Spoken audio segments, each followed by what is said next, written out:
And we're live. I'm not even going to do a countdown or nothing. I'm just going to jump right into it. We're single camera today because I forgot to charge the iPhone parts. So, no iPhone. So, no secondary camera. But that's all right. We'll make it work. This isn't going to be very long of a stream, I don't think. Although it is Saturday and it's almost 1 o'clock. And let's do the whole Sherry thing now that I actually got a computer that will allow me to do it. Oh my God, it's loading already. No little spinny beach balls. Although here we go with a little spinny beach ball after I say that, but it's still way faster. It's all done loading. I can probably even open another window and go to Twitter and post the come hang out thing. Come hang out and see the cool bench vise.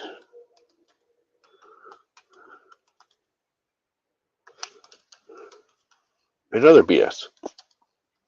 Command V.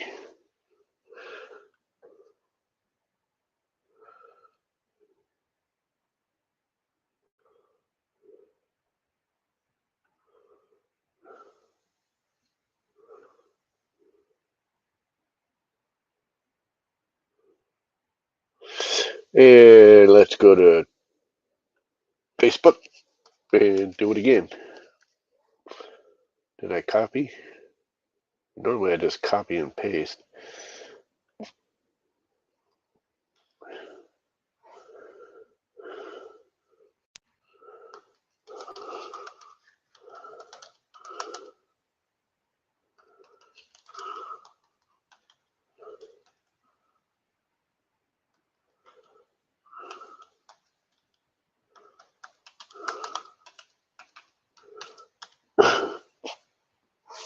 Yeah, that'll work. So, just that time I've already posted to both Twitter and Facebook. And I got Twitch running in the background. What's up, Matt? You want to come hang out? I'm not really doing anything. So if someone wants to jump in, yeah, I'm looking at the wrong page. If I go here, invite, copy,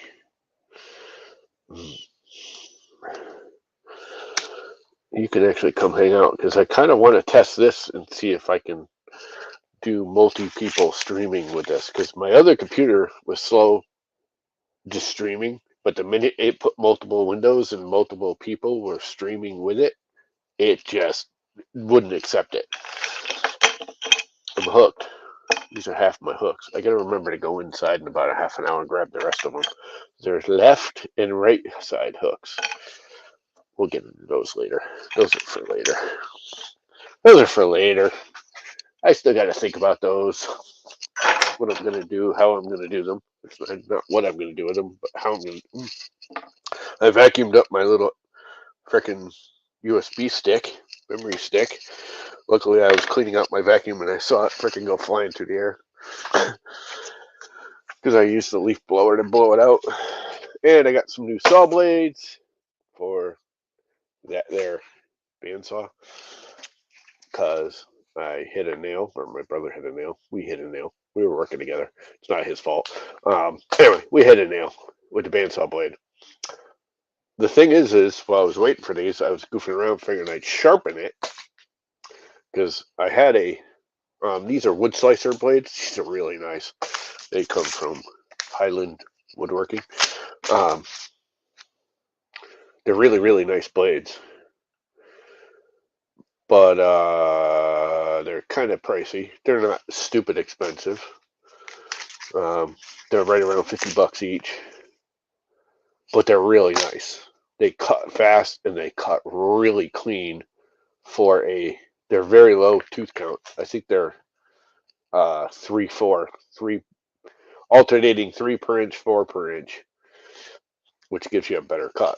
But they cut really smoothly for such a rough cutting blade. It's not like 10 or 15 tooth per inch, like a jigsaw blade that cuts really smoothly. They're made for ripping. We got a mat. What's up, dude? Hey, yeah, I'm okay. What are you doing? Yeah, goofing off.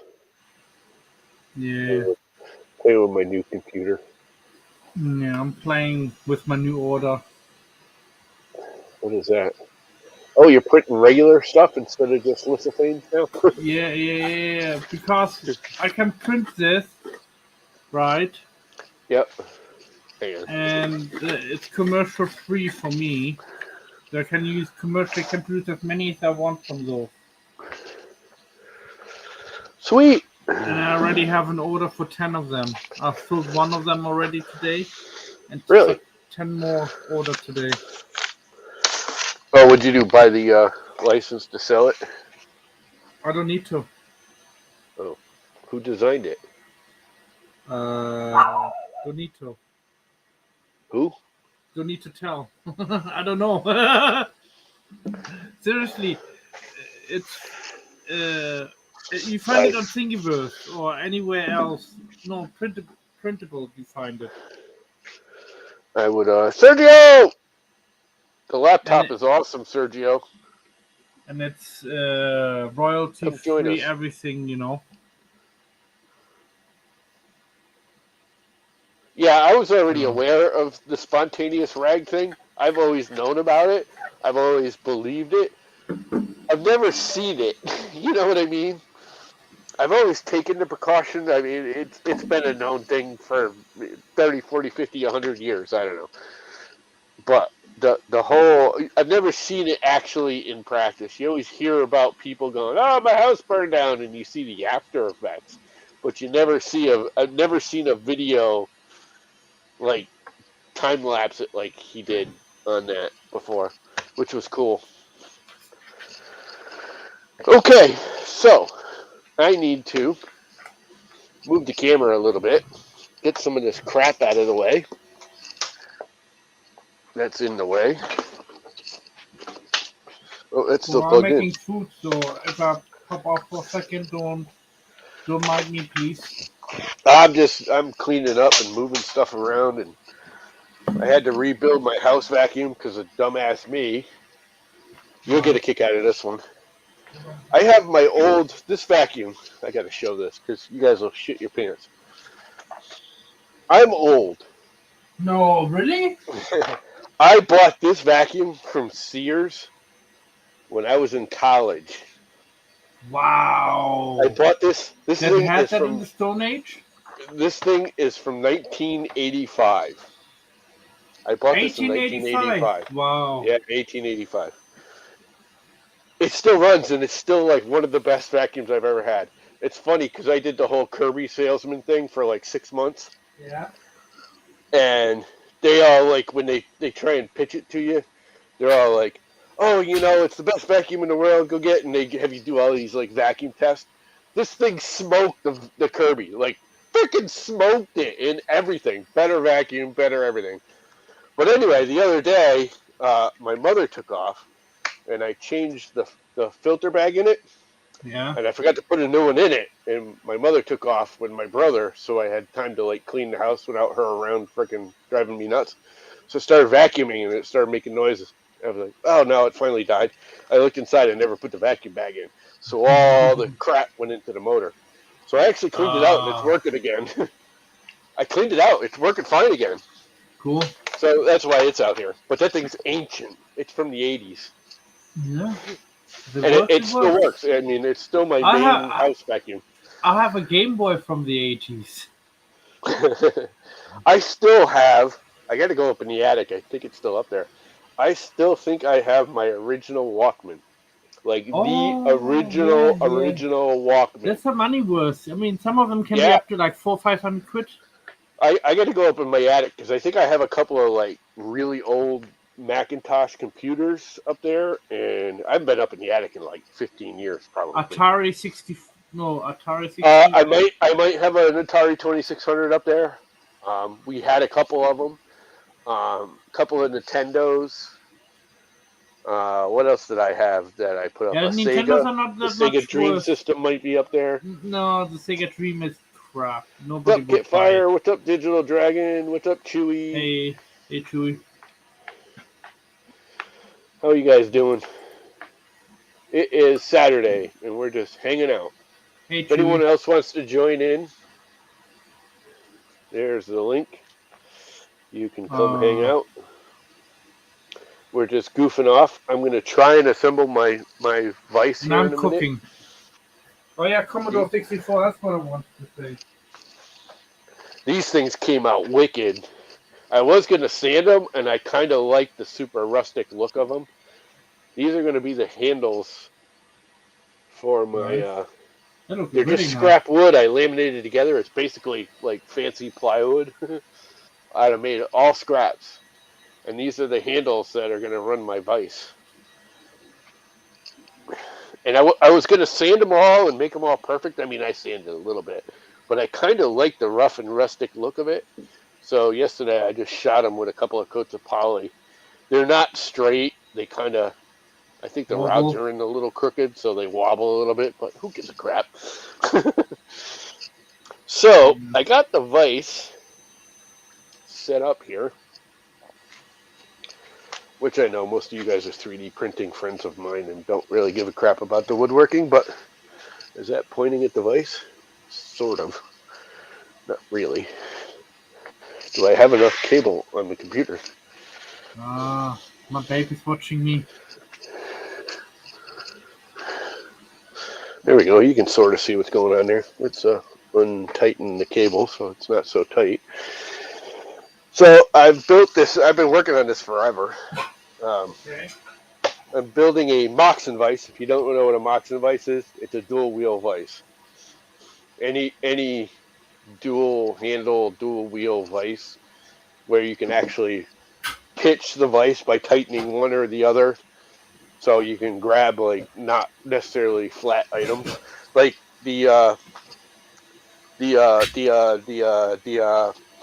Black and Decker workmate benches. You know how they have two handles? Those are actually a Moxon vise. The top is a Moxon vise. That's what a Moxon vise is dual handle.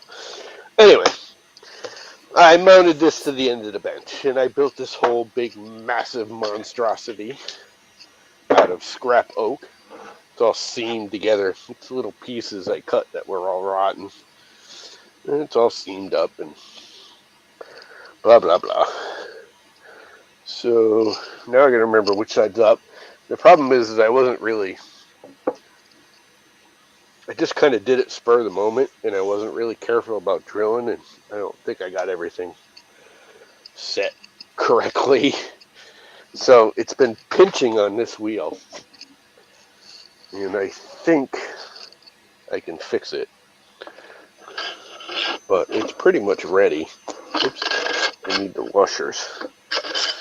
And I got little brass inserts. Yeah, Chewy, join us.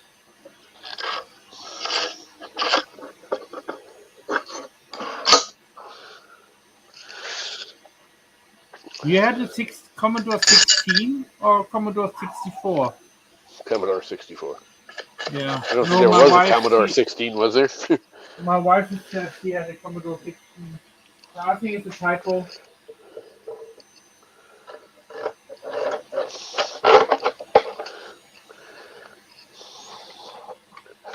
I hope I got this right side up.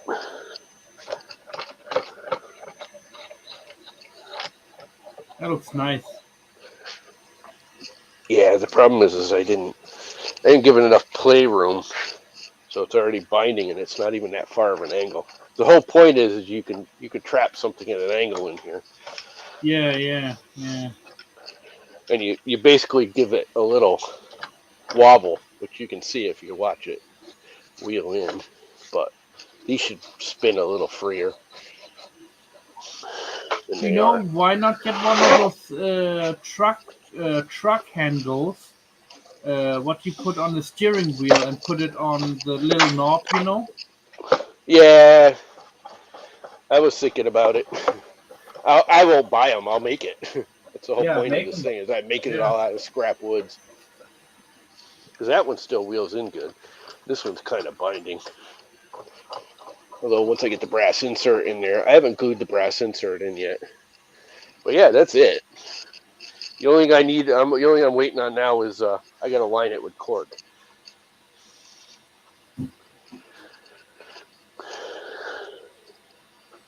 But yeah, they came out. The handles came out really cool looking, and it's just scraps.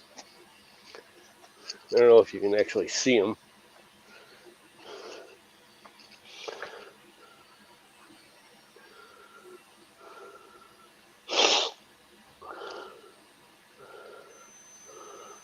Yeah, I might put. I was trying not to because the whole reason I wanted this kind of a vise, I don't really want the handle because I could see myself catching on it walking around. But I have a feeling I'm gonna have to.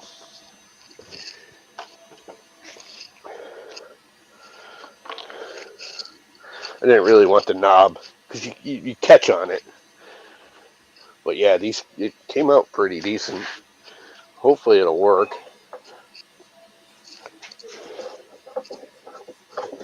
And the other thing I want to do is make it so when I pull these out, it pulls this out with it, which I still got to build into it. But for now, I think it'll work. Because the other reason, and the main reason I wanted to build it like this. Yeah, I'm sorry. I was wrong. That'll work. My wife just said to me she had a Commodore 16. Didn't know there was a Commodore 16.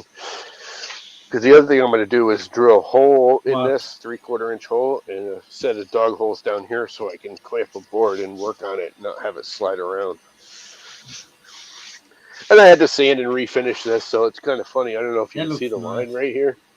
This is matte finish, and this is gloss because I didn't have any more matte with me. So this got a little gloss finish, like right here. I had to sand all this to flatten it down.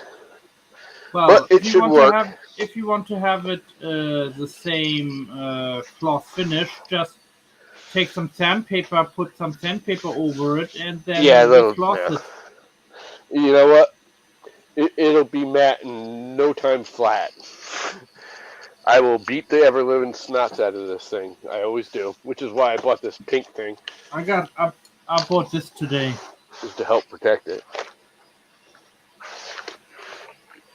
But you got to see these knobs. I got to bring it in close because. Come on, release. Here you go. Can you see it? That's what I bought today. These things are freaking like gorgeous.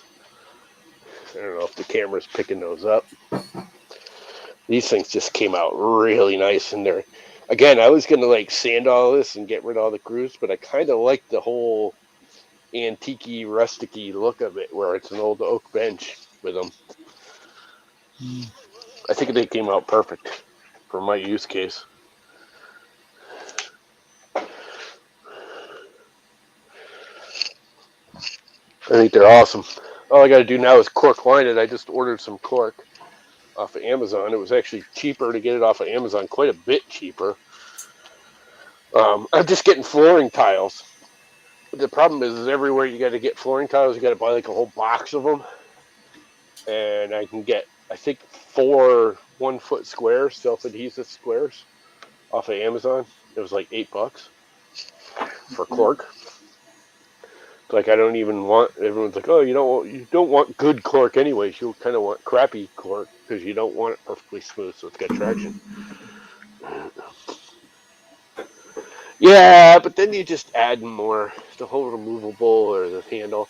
I was thinking about doing a fold-in style handle too, but it's just I wanted to keep it super simple, and I think that's fine for now.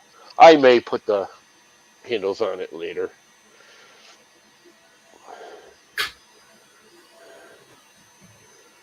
For now, it's just nice having it there. I have not had a vise out here in years. And I'm always like, sanding and you're holding it. Because that's the next step is I want to drill 3/4 inch holes and segments in here. And put dog holes in it. So I can have dog clamps. And that way I can put a board down, clamp it into place, and, sand, plane, whatever. And I got my pretty pink mat This frickin' thing was worth $8. This is a pretty heavy-duty silicone mat that I bought, and I've been experimenting with them. I've got a couple, 3 thinner ones. I've been buying super cheap ones, seeing if I really want a silicone mat. I didn't know if it was worth it. I'm like, okay, it's worth it. So I got a little step up, but that didn't last very long. They're too thin and rip. So I was looking for a nice thick one like this. This is like, I don't know, 1.25 millimeters thick or something. It's a pretty thick one. It's not super thick, but it's pretty thick. And they're all like 30, $40. But I was, you check them out on Amazon because, they have the 10% off. Not only that, when you look at them, they always have like 2 or 3 different ones in Amazon. So I always like click on them to see if like one color is on sale that week. Well, these were like $29 on sale. I was like, cool. So I'm clicking on the colors to see if there's one, bigger, better, thicker on sale. The pink one was $8.99 because it was pink. I was like, you know what? I'll do pink for frickin' 1/3 the price.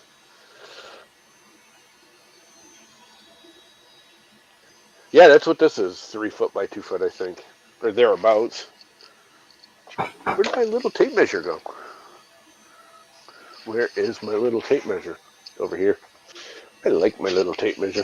My brother gave me this little tape measure, and it's awesome. I think that's just what this is 2 foot by 3 foot.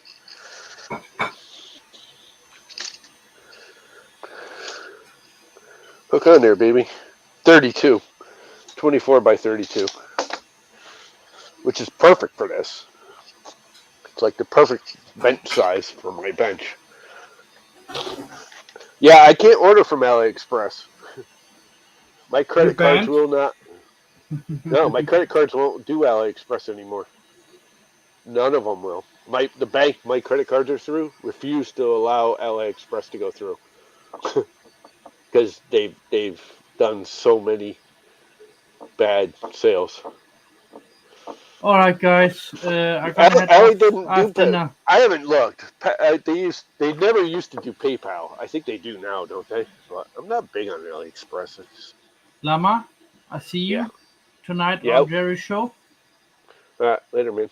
Yeah, I'll be after dinner. I just gonna eat now and then come back on. All right. Yeah, See you that's fine. later. Glad you came in. See you, man. Anybody else wants to jump in? There's the link. Just goofing off. I got my vise on now, which was really all I wanted to do. See you, Sergio.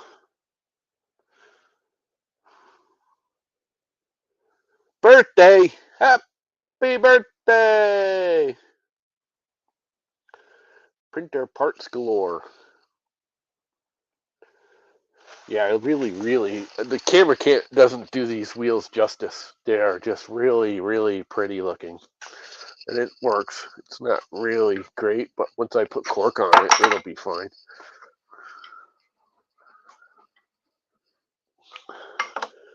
I think once I break it in, because I got the brass seats in there and everything. So I think I got to cut this one. That's what I should do. This one's sticking out. And I should cut it off.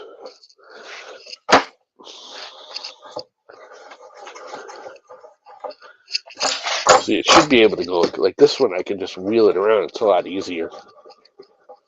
This one's a little tighter. But if I lift it, it's a lot easier. So I think all I need to do is glue that brass face spacer in and put a shim under it. Because I made everything deliberately loose so I could shimmy it around. And the brass copper spacers aren't even glued in yet. This one's sticking out. So it needs to be ground back. And we have the grinder. It's going to get loud, guys. I should put a new wheel on here. This one's kind of small. That all the way in, it is.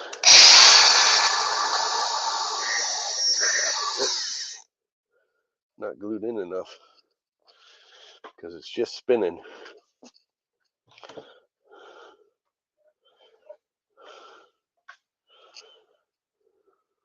it just be spinning it, and I should epoxy it in there. Should epoxy them all in at this point. But I think I'm ready. I need just some minor adjustment. There should be two in here. There's another one back there. There is, but it's kind of in there. It's not coming out.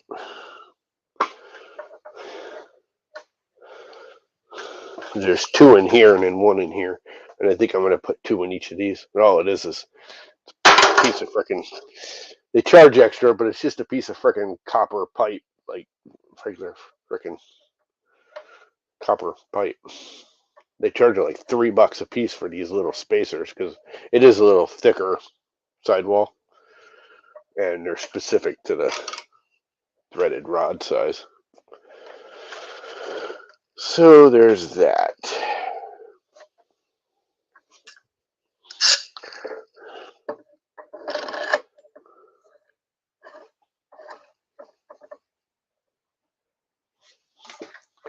And that's not spinning freely, but if I just push up on it, it spins really freely. So it just needs to be lifted a little.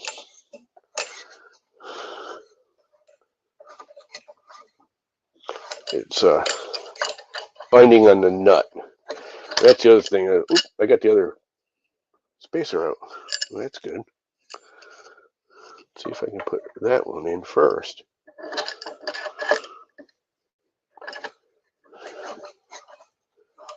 See, if I just lift up a little, it runs really smoothly. But if I just leave the weight on it, it's binding, so it's got to go up just a hair and stay there. So I'm wondering if I epoxy this in here, but stick a little shimmy shim underneath the spacers, if it'll hold it up and keep it from binding. Basically aligning it to the nut a little better. Somewhere over here, I gotta have something thin enough. Gotta be something thin enough over here. I was cutting enough thin crap the other day. This is probably thin enough.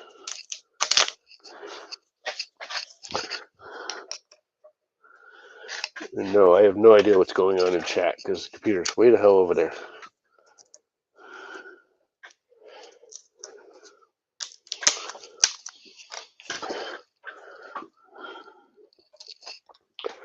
I jammed it up there. See if it's holding it up to line it up a better. Oh yes, it is. So that's like perfect.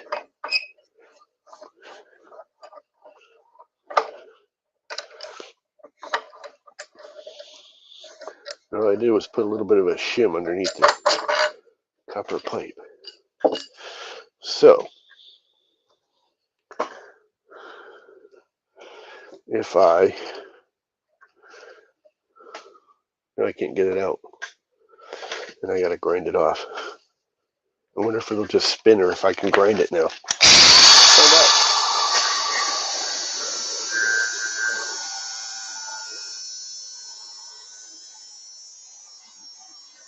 Oops. Start tapping out.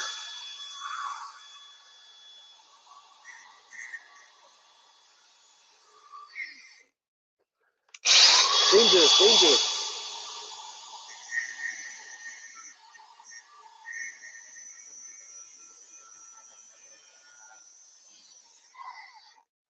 Danger, danger.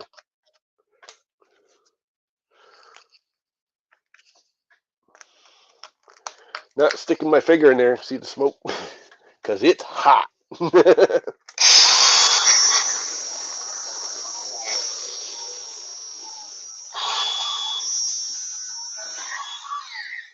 just ground up all my nice pretty finish, but now it's back there. Now I need to jam something in there. Actually, it might be fine. It might have self done it. Seems like it did.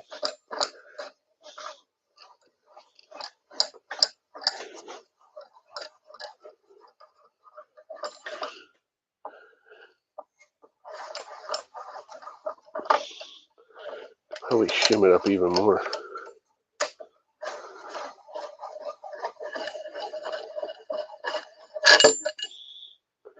Get it out now that it's all. Yep.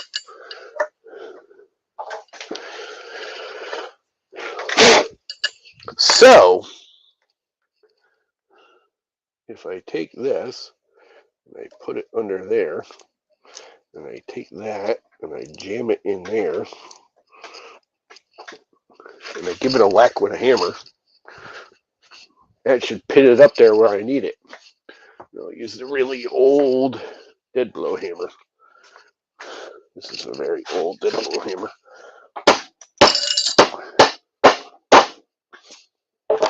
So did it stay up? I don't think it did. I think the shim kind of broke free. There. It's better, but I need it to stay up like right here. I need to hold it up. Otherwise it binds on the nut. I should just put a nut on the front here. What I should do. What's chat saying? Bob!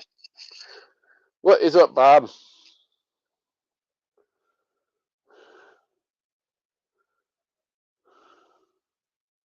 What's up, One Res?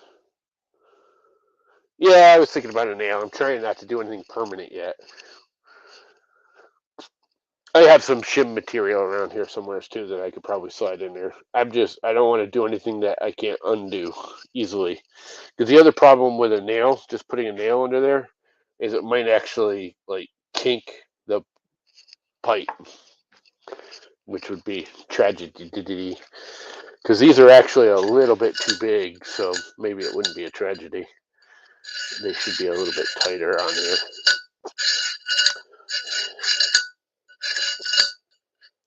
They have a little bit too much slop, which is part of the problem, I think. But I'm investigating, so I don't want to do anything too permanent yet. Just investigating. Let's put the grinder away. We don't need the grinder anymore. These things came out so pretty, though. I gotta say, I'm really happy with these. And they're just scraps I glued together.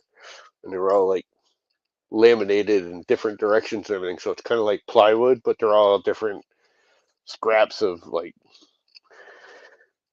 freaking walnut and purple heart and Paduke and wingay and oak and walnut and what the hell is this? I want to say Honeycrisp because I was getting apples this morning and now I can't think of the name of it. But anyways, it's like a buttloads of different woods and I crisscrossed them. There's 4 directions. There's this way, and then I did diagonals too.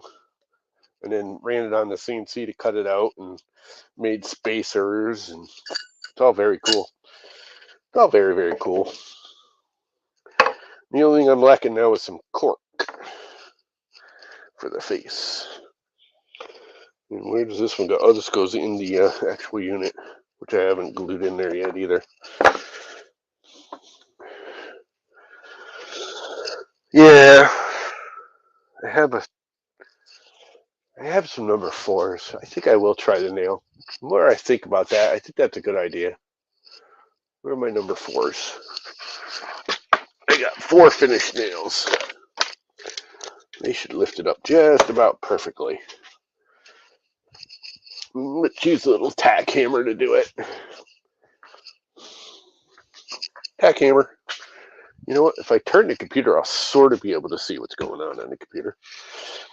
The only thing, I keep getting these little itty bitty 13-inch computers. And I really need to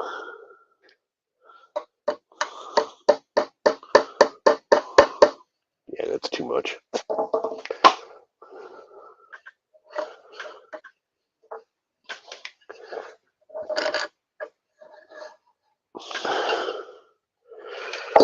I need to get a slightly bigger computer screen. Can I get that in there with this in there? That's not bobbling in there at all. So it's tight on the back side. It's just right here in the front. I need to lift it up.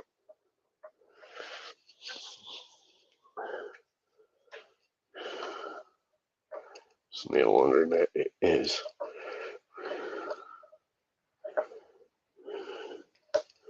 They're worried about making this oval shaped instead of staying round,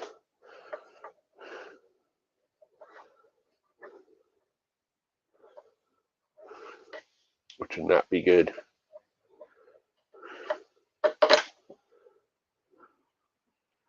By using a nail.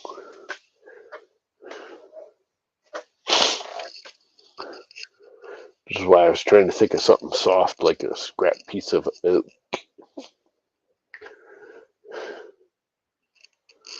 What I should do is just go for it, get the 5-minute epoxy, and just pin it up,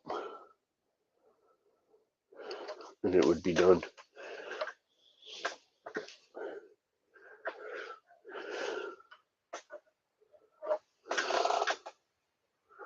It would be done at that point. I wonder if I can just put a piece of paper or something underneath it to shim it up. The only worry I have now about doing it with the epoxy is if I think it needs to be lifted evenly across the whole length of it. Then if I just lift the front, it'll make it worse because it'll bind in the back corner. Does that make sense? I'm just guessing here because never done this before. This is a whole new thing even for me. Of course, I have no actual paper out here. Well, we have the Highland Woodworking Manual, which is like the third one I've gotten this month, so don't really need a third one.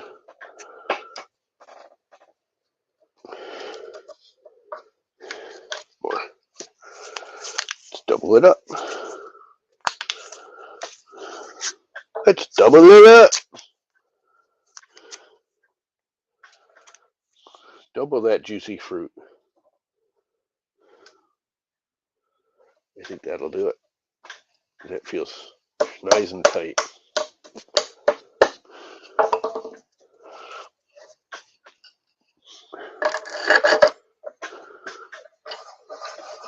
And it goes in absolutely smoothly. So that's doing it.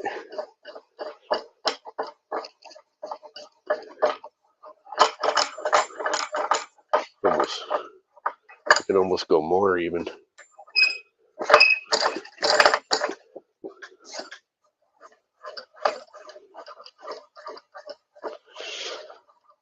What I really should do is put underneath it, put a solid smooth rod with like an LMU underneath it. But I don't have any 10 millimeter or 12 millimeter anything. So, well, that's kind of in there. I might just leave that for now. Just like that. The paper kind of jammed it in there and now it's staying. Let's find out what it's like with some weight on it.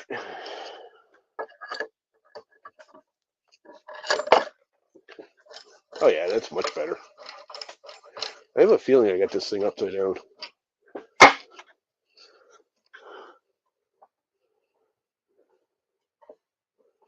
Maybe not.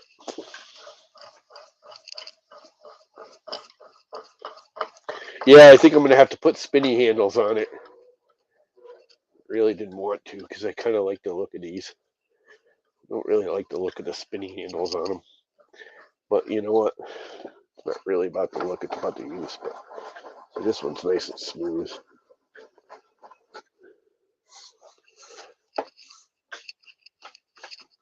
And it's very clampy like.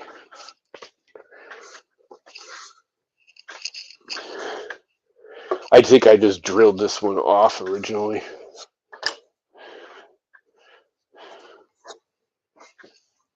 If I lift that up like that, yeah, see, that's extra smooth now.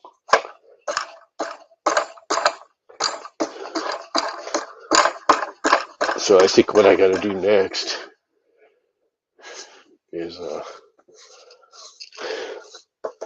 center the spacer in here because there's a brass bushing in this too. And I just made this thing up myself. I was gonna buy a kit, and they went like hundreds of dollars for a halfway decent one. And it's just threaded rod. It's just some fancy nuts instead of a regular everyday nut and a threaded rod. It's just fancy. I mean, they are nicer quality than I bought. Yeah, I'll give them that. But oh, I forgot to put this one in there. Huh? Damn it! Now we gotta take it all apart. That's why it's sunk, because this one doesn't have a spacer in the actual vise. That's definitely running smoother though.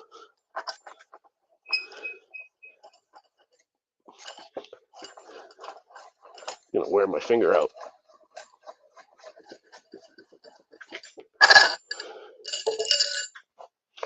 Is there a brass bushing in there? No, there is not.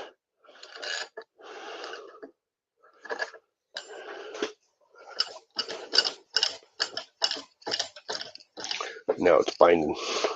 I don't think that lines up very well. I mean, it's not terrible, but it's not as smooth.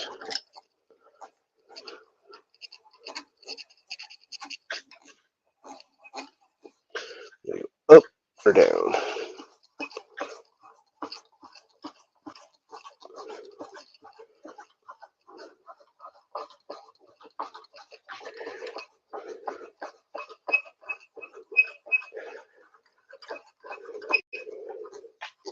I mean, this is just cheap threaded rod and regular old everyday nuts and bolts from the hardware store. So I don't really expect it to be perfect. So being what it is, it's actually not bad. It'll work. It'll work. And that's the whole point. Considering it's very homemade llama hokey made.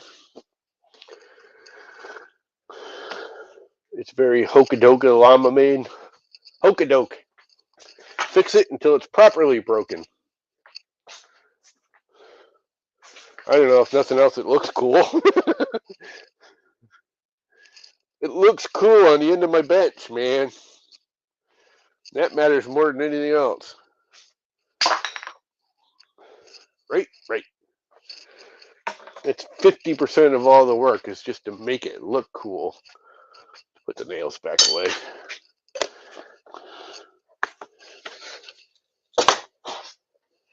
And that's done. For now, anyways. I gotta cork it. It needs cork.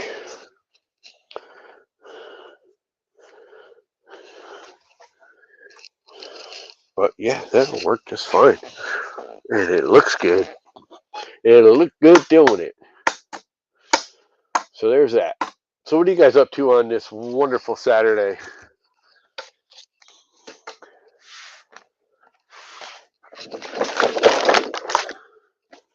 This thing needs a bath. Oh, it ripped. What the hell? I just ripped my freaking pink mat. Very upset about that. I like my pink mat. Very pink. It probably ripped. Yeah, I had a little cut in it right there where I was running the knife. Right here. And I yanked on it because if you stretch it, all this glue stuff pops right off. And I stretched it a little too much because I got another cut right here. A few cuts here. Can't really cut on these. I gotta remember that. They're not self-healing like a self-healing mat. But anyway, oh well. It was cheap. Do want another one. Wonder if I can tape it back together. Ah, crap. You know what supposedly works is like engine silicone. The real like high temperature silicone will actually glue this stuff back together from what I understand. Oh well, it is what it is. I could just cut it off there. Doesn't really need to be that big. Just to protect the bench from glue ups. I need to get a really fat one, with a texture and everything in it, like some of them have. Well, that's the gist of my day. That's all I really cared about. I cleaned up over there that you guys can't see. I only have one camera today because I forgot to charge the phone. Although it's charging now, I wonder if it's charged. We could have a secondary camera if this is charged.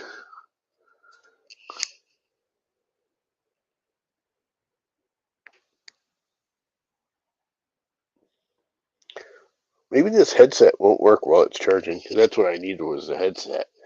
Otherwise, I get feedback through the phone.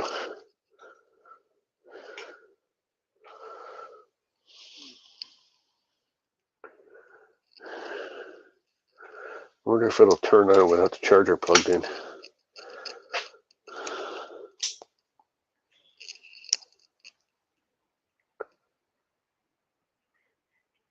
Oh, I think it turned on. It did.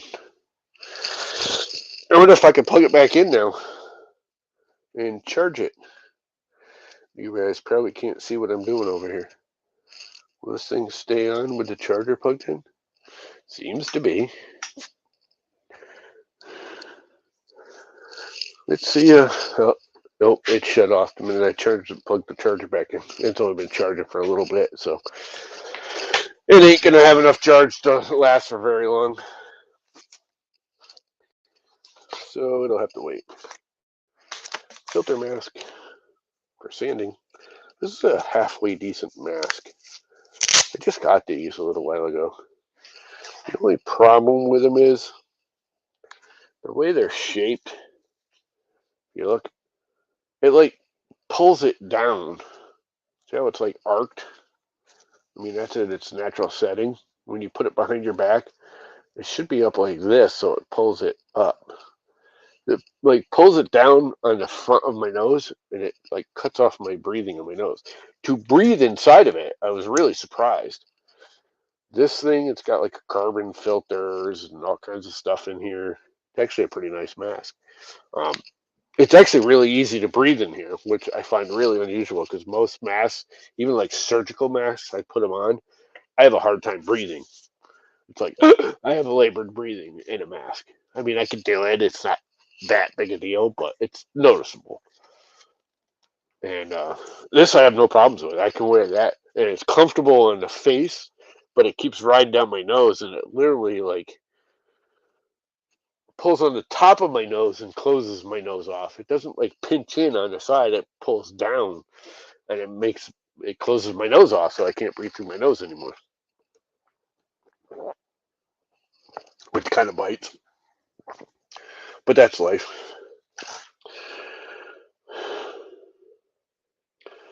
Did I miss anything over here in chat? Chewy. Hey, Stephen Poole. Did I miss you? Did I see you earlier? Don't remember. Franken B Gaming. Didn't see him. Hello. Goopy. I didn't see her either. I had a Commodore 16. Oh, she did. Oh, that's right. She was talking about the Commodore 16. Digital Dragon. How's everybody doing this morning? How is life? It's cold and miserable and kind of rainy, sleety here. It was actually sleeting. We've had a colder March than pretty much all winter. We usually like right after Christmas, January and February here is usually the worst 2 months of the year. It's like miserable cold. And it was warm this winter. The only problem we had this winter weather-wise was it was stupid windy like all winter. So even though it's been warmer, I think the electric bill for the heat, because I have electric heat in this house, unfortunately, was almost as high because even though it's windy. So even though the temperature's warm, you're still pulling the heat out of the house. You could actually have a lower temperature and have no wind, and it actually takes less to heat your house because it's not drawing the heat out of the house, where the minute it gets windy, it draws the heat out of the house because it's a 70s house. It is insulated. It's not the best sealed. It's far from the best sealed. That's one of those things I'd like to do is pull a lot of the siding off and seal it. Like, I would really like to put a 1-inch layer of foam on the outside and then put the siding back on. And that would probably double our insulation value, not just because of insulation, but again, if I put the foam on, put 1-inch foam on, and then sealed it, it would seal the house, windproof it. Which here on the shoreline, windproofing is a big deal because it's always windy here. There's always a breeze. And what I consider a breeze, most people consider a wind. This came out really nice, actually. Not perfect, but I'm okay with it. And the cool thing is, the way I designed it, it's 4 bolts, and it just drops right off. There's just 4 big, huge, like, lag bolts holding it on. And the whole top's free of the bench, too. The top is actually just grooved in. I can pick this top right off the bench and walk away with it. Because I do plan on changing the legs. These are recycled decking. This is a deck we tore down. And I ran it through all the boards through the bandsaw and through the planer and everything. And cleaned them up and selected some that were semi-decent and made this. I also made the table saw stand out of that too. It's all reclaimed decking crap. It's a deck we tore down because it was old and rotten, and I just took the few clean boards and cleaned them up and made stuff out of them. Cut the 1/4 inch off the outside edge, and it's good wood again. At least some of it was. A lot of it wasn't. But some of it was. Really upset about my poor little mat. I wonder if this pink one's still $8. I might have to look. Let's look real quick. Oh, wrong thing. Amazon, I got them on Amazon. You said you got them on AliExpress. I haven't used Express in like 20 years, ever since my credit card company said, nope, you're not allowed to buy off Ali anymore. They refuse anything from AliExpress, Wish.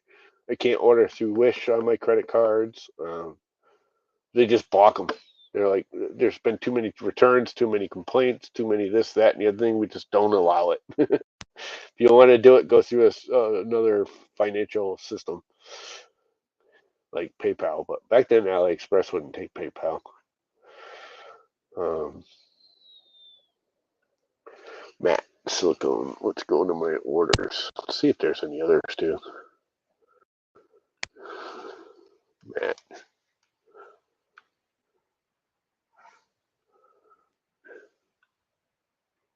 Okay, it's not showing. Let's try silicone.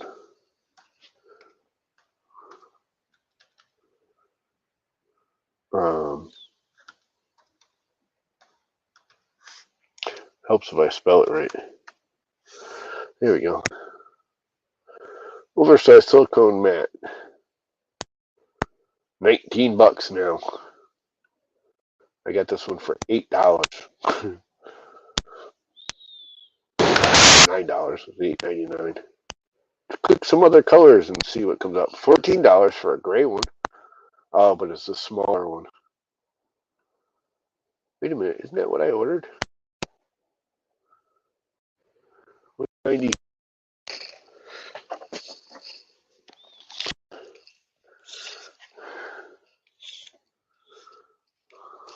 90 centimeters. That's bigger. So I did get the 80 by 60. Yes, it's 80 by 60. So the gray one's 14. The blue one is 12. That's not terrible. How much is the blue one in the 90 by 60? Here, 20. Dark gray. 19% off. So I can get the, and that's actually, not only is it bigger, but it's a 1.5 millimeter thick, where this is only a 1.2 millimeter thick. This is what you got to do with Amazon is like, you go on an item and they have a whole list of different, I know you guys can't see all of it, but I should just share the screen, huh? It's 80s where you are, Steven? How very nice for you, scumbag. No, just kidding. I'm not jealous at all. Actually, I'm really not, because if it's 80s now, in the middle of the summer when I'm already hot and miserable, when it's in the 80s here, it'll be like in the 200s there. And I don't like, I'll take cold over hot any day of the week. I can get away from cold. I can put on clothes. I can heat the place. I can still go outside and do stuff in the cold. When it gets above like 80 degrees outside, you're stuck in air conditioning. And I absolutely hate air conditioning. I mean, I love it because I need it when it's hot, but I don't like living in air conditioning. You get trapped. Like I said, when it's cold, I can still go outside. I just put more clothes on. There's a point where I really can't take any more clothes off. I can't bring the air conditioner with me. Clothing I can bring with me. And I'm an outdoors guy. I like being outside most of the time. So anyway, it's been almost an hour. What else do I got to do? I got to put that away. I reorganized my lumber rack yesterday because it actually collapsed on me. And I got covered in lumber. Here, I'll let you see it. Not that it looks all that great, but it does look kind of organized now. And I made these shelves. I used to just have two little shitty sawhorses right here. Like little tiny old like 70s aluminum ones. They're over there now. That I had all this wood on and some of this stuff on. And I came over here to grab it, and they were all stacked oddly, and I went to pull a board out, and the whole thing collapsed and took my leg out, and I was pissed off. And I threw it all to the side, and I took some scrap pressure tree that I had, and I made these, and took the two sawhorses out, and just reorganized this whole pile. Now it's all nice and neat. Till my brother gets here and, starts picking through it and disorganizes the whole thing, because that's what he does. And now I gotta organize all of that stuff next. That's in the boxes. That's my next step, is to organize that pile of junk. Because a lot of that can go into the underside there. There's a lot of extra space here now, which is amazing because I didn't throw anything out. I didn't get rid of anything. And I got all this space now I didn't have before because those two sawhorses were just a pain in the butt. So a lot of these sheet goods can go there. And a lot of this stuff I can just toss. It can go into my neighbor's fire pile because most of it is just garbage, which is why it's in here. But sometimes I like to use the garbage. Sometimes it's useful garbage. Like a lot of my wheels here came out of that pile. And I'm actually thinking about making more of them because I really like how they came out. They aren't perfect. I kind of hodgepodged them just playing. Now that I know I like them, I almost want to make another set that a little bit nicer and neater. And I take a little more time building them, playing them out a little better. But you know what? I like these because I didn't. They're nice because I didn't do anything. I just made them out of scrap crap I had laying around. They are scrapulations, and they came out beautiful. My little wheels. I'm very proud of my wheels. It took me a long time to figure out how I was going to build them, but once I got it in my head how I wanted to do it, they came out pretty nice. It only took me 3 months to build this clamp. I really started at it, and then I gave up on it for 2 months, and I don't know, this past weekend, I was like, I really want my clamp back. I want the clamp. I want my bench vise. Moxon vise.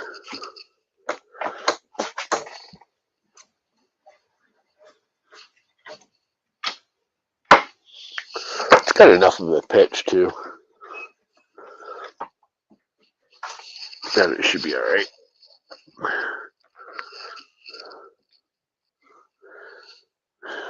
The next thing I gotta do is drill the holes in it, so I can, maybe I'll do that right now. I want to at least lay it out. I think that's what I'll do right now, is lay it out. So I can have bench dogs and hold boards down and stuff. Is that pointing kind of generally in the right direction? Sure it is. And we take the classic blue tape, because you guys know I love my blue tape. How far in do I want to go with them? I'm thinking like right around 4 inches. It's either 3 or 4 inches. I think I'm going to go 4 inches, because then I'm not directly over, but I'm over this wheel. I'm just slightly to my side of it.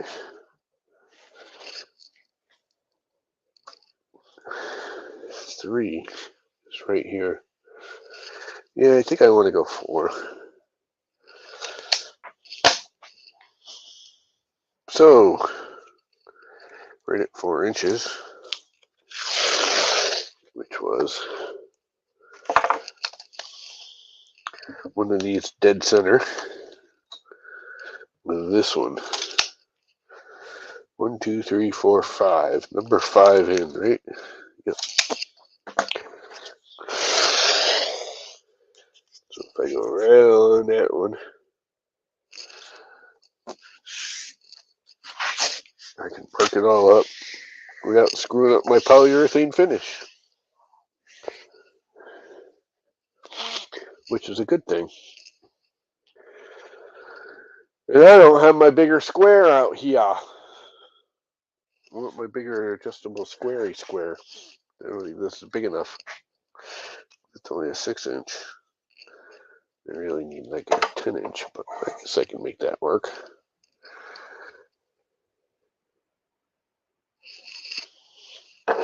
So,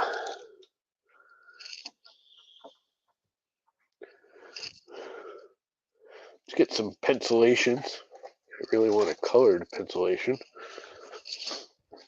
A pencilation of colorness.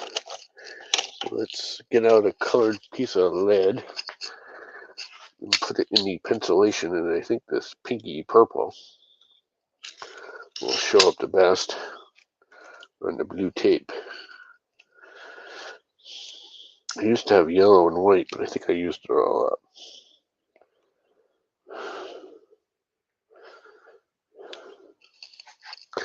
So this thing is just over 2 inches, so if I go 1 inch right there,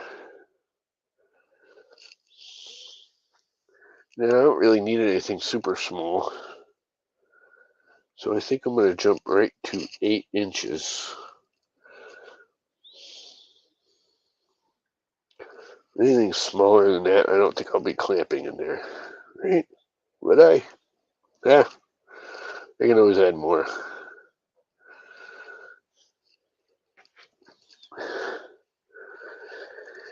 Eight. And then, how much play do I have in this thing? Not a whole lot.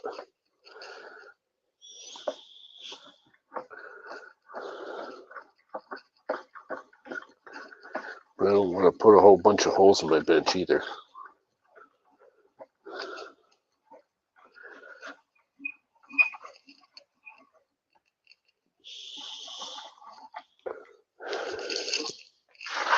think that's about the maximum I want to spin it out. Of course, I can't get it in there. It's about 3 inches. So every 3 inches. 8, 11, 14, 17, 20, 23, 26, 29, 32. It's almost too many holes. I mean, I can make this go out farther. Probably get a full 4 inches.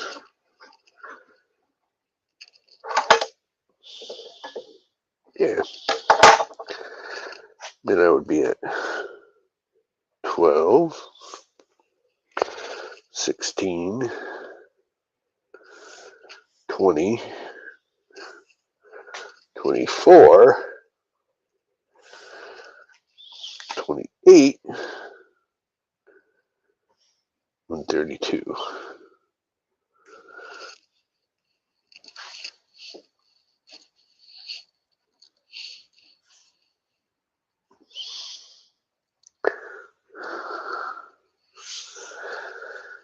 And I think I like that better.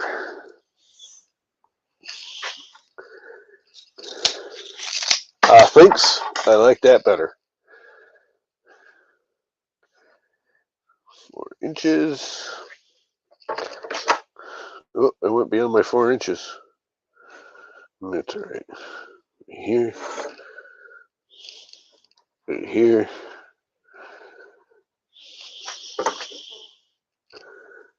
Right here. Right here. Now you see why I put the blue tape down? So I can mark it all up and not care. Right here. Right here. Right here.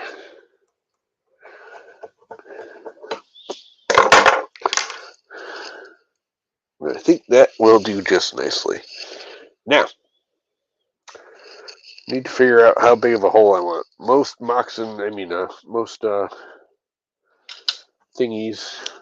Well done with this. Oh, the pink. Well done with the pink. Put the regular lid back.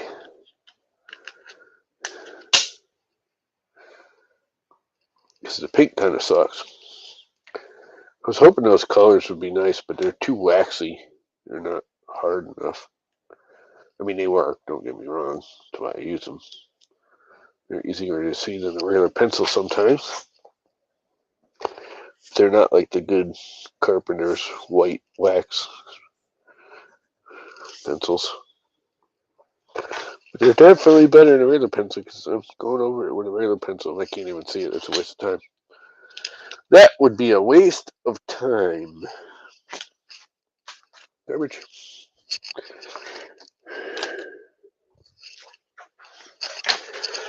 All right. So, most dogs are 3/4 inch.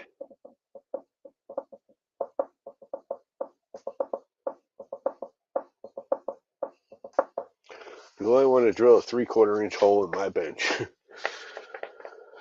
And how am I going to do it? Because I have no way to hold the drill square. Now, I could just pull the top off and bring it over to the drill press. But it's big and it's heavy. I mean, it's not attached to the bench, but it's big and heavy. I can unscrew these, take the whole vise back off, and the whole vise will come off as a whole unit now, with just those 4 screws.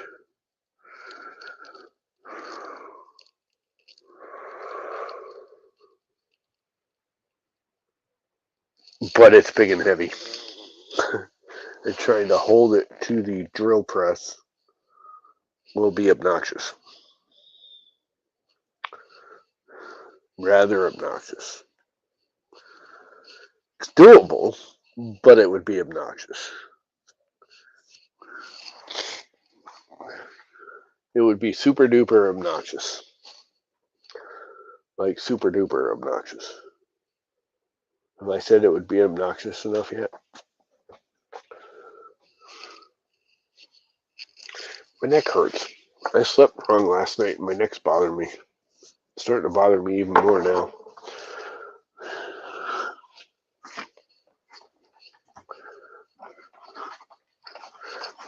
Yeah, I'm probably going to have to put the handles on it, because this is kind of slow.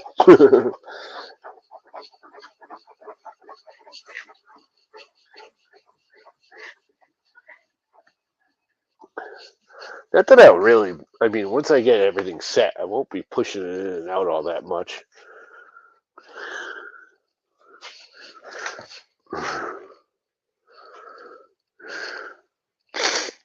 But it needs the cork. It needs to be corked. How should I drill the holes? I mean, I'm pretty good at eyeballing frickin' straight, but I ain't perfect. I'm actually very good. I'm better than most people at eyeballing straight. I know that sounds like I'm bragging, but I really am. Most people are like, how do you do that? It's so perfect. Because I've done cabinetry so much. I've hung so many cabinets. I can, like, everyone has jigs and straight, and I can take two cabinets and clamp them together and just take a drill and go, and I have never blown through the front of a cabinet with a drill bit or a screw. I've always gotten it. For one, I deliberately lean it slightly backward, so if it's going to blow out, it's going to blow out the back, which no one will care or see. And I've always been pretty good at getting it straight, but it's never perfect. And this kind of needs to be pretty close to perfect.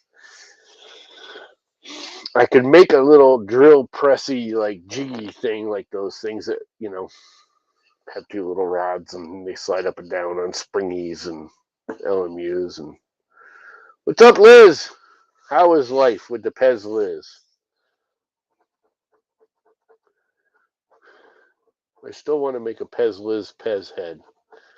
I'm going to do it someday, soon. Mark my words. You need a Pez Liz Pez. Just because, Pez Liz needs to be Pezed. Anyway, how am I going to drill these straight? I could just do like I did with the vise and go at it with a drill and not care. And if it's slightly cockeyed, who gives a crap? But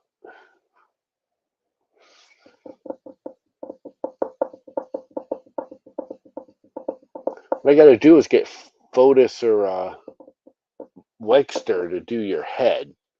Then I can just mount it on the Pez, because I have that. I don't know if you guys know, I have a Pez model that's actually designed to be a knockout. So you take whatever you want for a head, and you take the head, and you slide my model into it from underneath, and you subtract it from the head, and it makes it fit a Pez dispenser. Just shrink your head and cut it off. Yeah, no, that sounds kind of bloody and disgusting and kind of witchery, and I'm not into the whole witchcraft thing. I mean, it's cool to watch on TV, but in real life, it's kind of boring in real life. It's not as much fun. It's kind of just gross.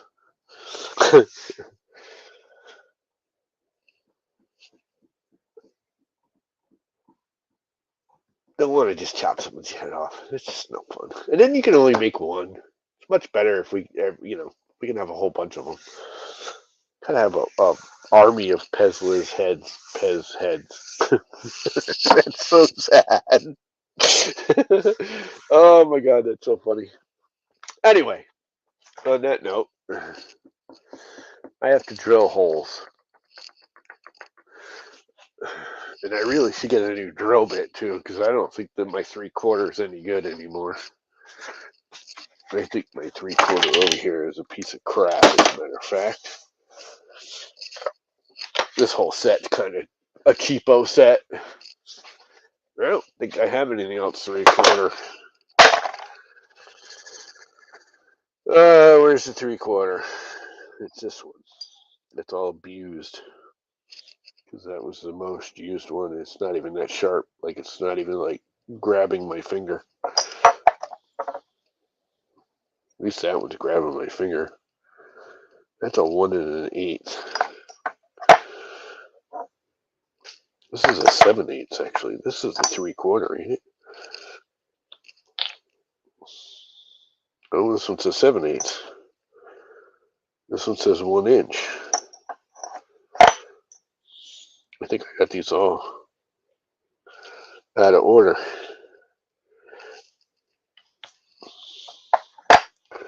This can't be the 3/4, is it? 3/4. Oh yeah, that's abused. It's like got burn marks on it. I don't even think it would cut.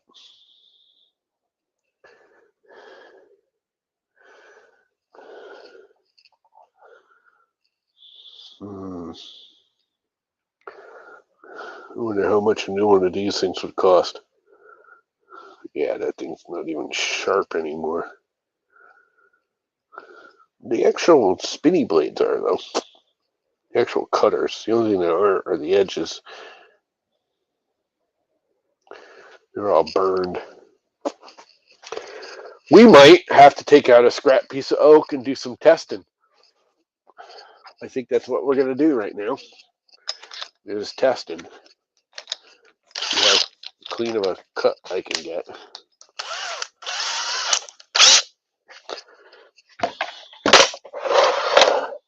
Let's get some scrappy oak. I have scrappy oak right here. Some more scrappy oak, so I don't go into my nice pretty bench. And this is white or red oak in the area. This bench is a mixture of white and red oak. I'm trying to see the area I'm going to cut out. I think it's white, which is much harder, and these are both reds because they're really, really light. So I need to find me a piece of white oak to test with. I think this is, yep. Nope, that's red oak too. Come on, I know I got a piece of white oak. This is a piece of white oak. This sucker's heavy. This is heavier than this is. So that's definitely white oak. Let's see if I can bore into it. Oh, Jesus, not even cut.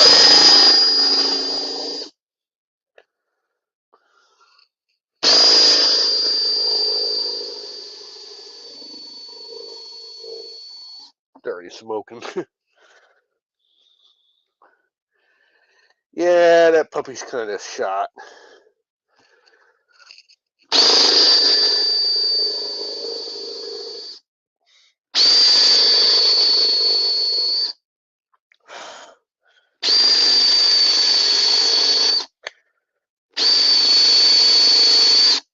Well, that ain't gonna happen, at least not with that bit. Because I'm bearing down on it, it's burning instantly. Because she's dull.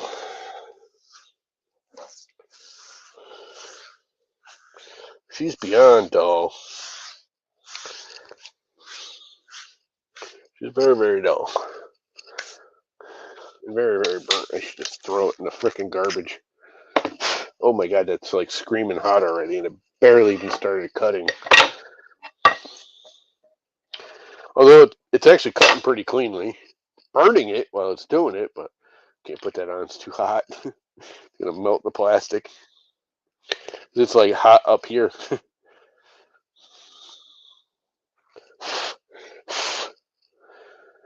Yeah, who cares if it melts the cover, right? Pretty much needs to go into garbage anyways.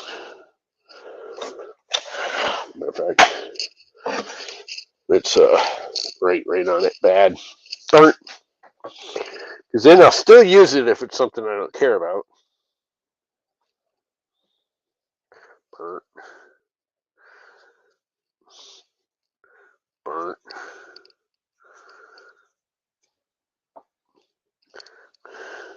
Burnt.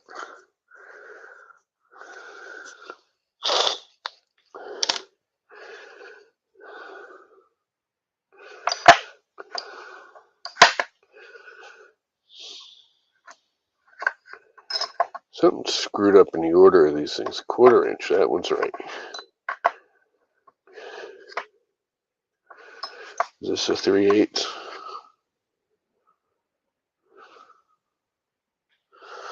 Don't say. Yeah, it does. 3/8. There it is. And then 1/2 inch, which I think is actually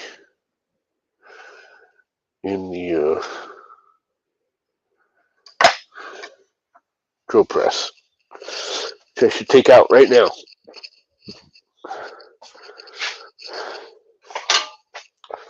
Put it away.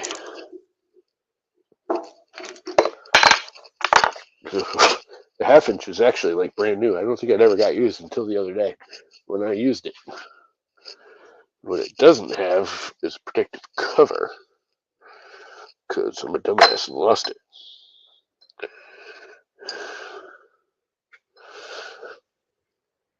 Seven eighths, 1 inch, 1 1/8.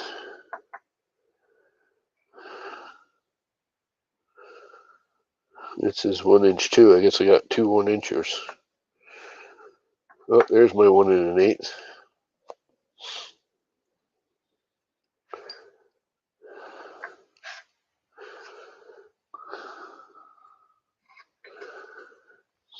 I don't know. It's a mismatch set. It's got most of them. So, on that note, I need to find a new, I wonder how much millions they're going to want for one of those drill bit.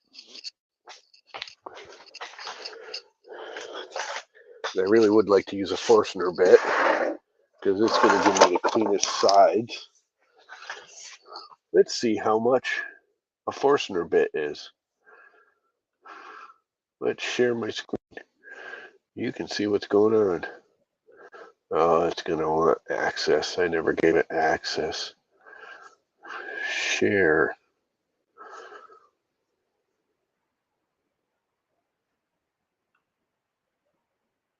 Okay, it's sharing. It works. Let's go to, well, let's try Amazon first.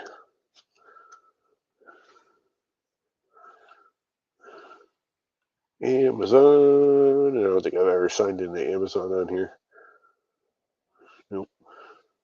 Not on this computer yet. Forstner. There's a T or something in there, isn't there? Forstner drill bits for wood. That'll work. I want 3/4 inch, because I really don't need a whole set of them. I just need a 3/4 inch.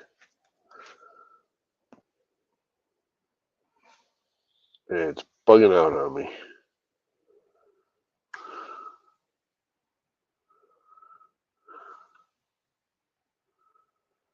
Three-quarter inch.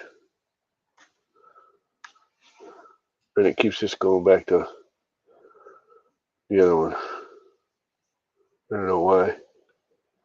That's alright. See how much Forstner bits are going for these days. $59 for a cheap all-in-one set.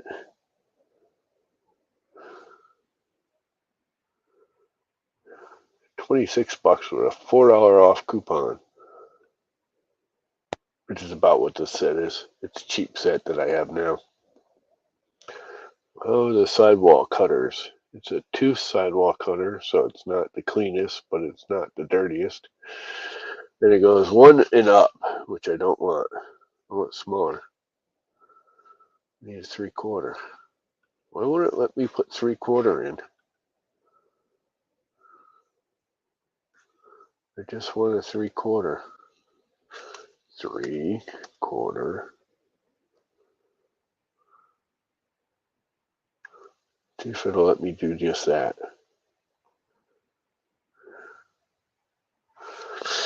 $23 for a frayed. The Irwin's 11. What else do we got?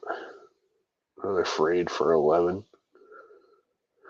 Who knows what for between $7 and $80, anywhere in between there. Crap. 1 inch. I love how I put 3/4. It gives me every other size but 3/4. It's just amazing. Let's go to Tay Tools. The next one's .com. I think I've signed into them yet on here. Taylor Tools. Supplies, hardware, tools. What is it blinking out? Oh, it wants me to subscribe. Go away. Drilling and boring. Forstner bits.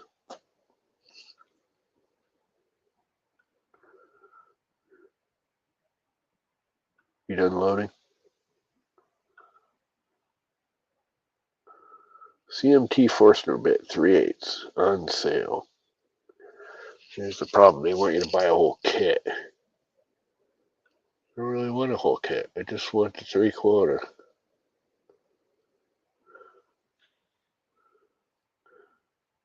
Never heard of these.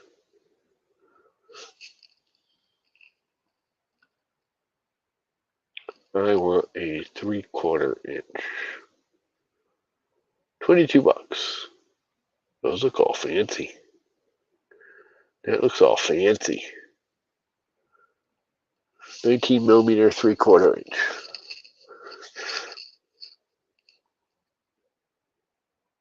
$22 plus shipping is another $5 or $10.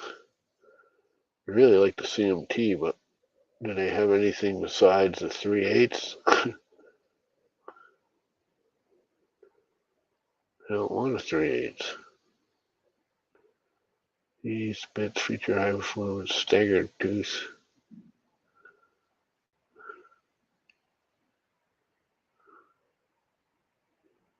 A 3/8 shank. But is it an actual 3/8 bit, or is it just a 3/8 shank, and what size am I getting? I think it's the 3/8 everything. I think it's just a straight cut bit.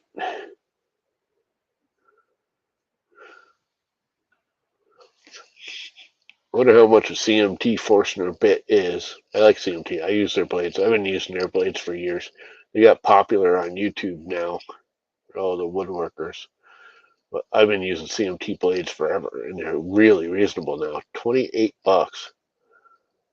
That's literally the one I have on my table saw right now. I think I paid like $35 for it. I almost want to get another one.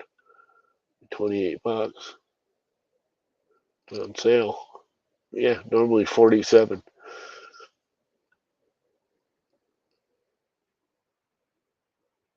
They got some good sales on CMT blades right now. I love CMT blades.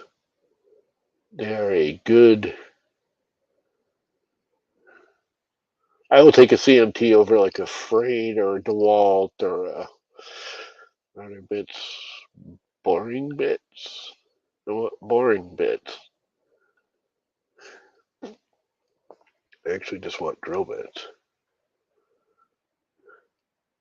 I could just put this thing on the CNC and cut them out.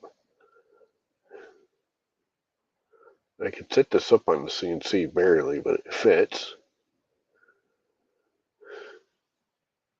European hinge boring drilling system, $350.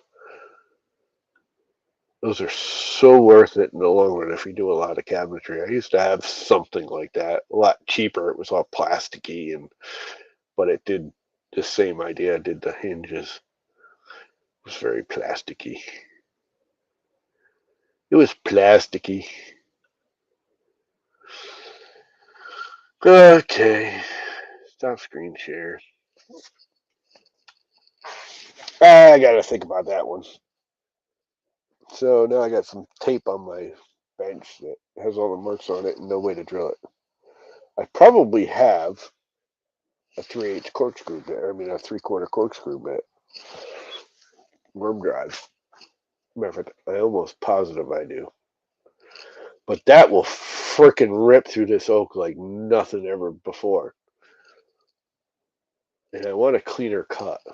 And I won't use a paddle bit. Paddle bits suck. I don't like cutting pine with a paddle bit, let alone oak. And I'm pretty sure this piece is a piece of white. This finger area I'm going to be cutting through. Looking at the end grain, I would have to say that one's white oak, which is much harder to cut through. And I don't like paddle bits. They just suck. They're good for construction grade holes, and that's it, through 2x4s and stud balls. Other than that, they're freaking useless. Do I have a 3/4 inch worm bit? I think I do. I'm pretty sure I got a 7/8 too somewhere.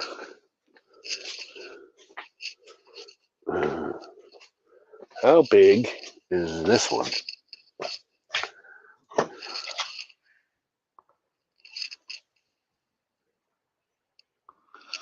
It does not say, but I'm pretty sure this is a 3/4 inch.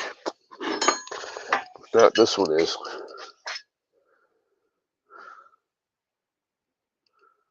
This one is a 3/4 inch. Now this one is frickin' abused. This one has been beaten on, but you know what? It's still really sharp. This one's probably going to wander on me. Let's give him a shot. Let's get that scrap out again. I want a bigger, fatter piece of scrap, though. Do I have a bigger, fatter piece of scrap? I want a bigger, fatter piece of scrap under it, too, so when I work through it, it doesn't just bury into the bench. Let's try the old beat-up one first. Let's see what it does. Hopefully it doesn't yank out of my hand, which I have a feeling it's going to.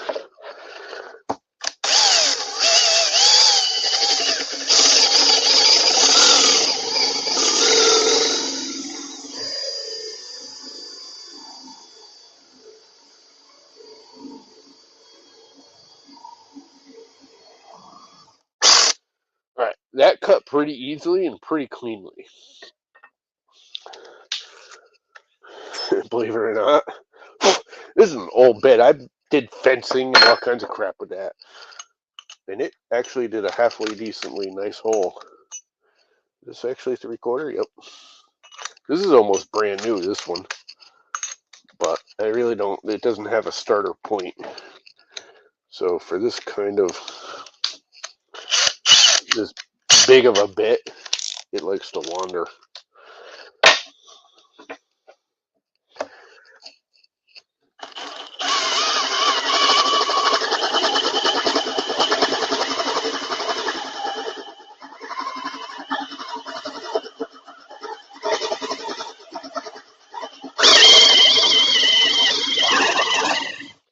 But you know what? It did just fine, although it does a lot more tear out. This cut cleaner, believe it or not, like a lot cleaner. That cut pretty clean. This tore out. The newer bit actually did more tear out. This actually cut really cleanly. Like really cleanly. I can't believe this old ass bit. I mean, it's all got white powder because I used it on freaking sheetrock. I don't remember where I got this bit, but it says it's from China right on it. But it's a nice bit.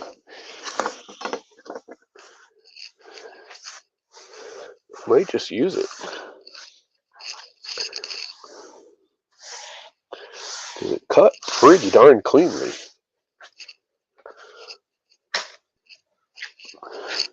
I got wood chips in my chair. I just cleaned this place yesterday.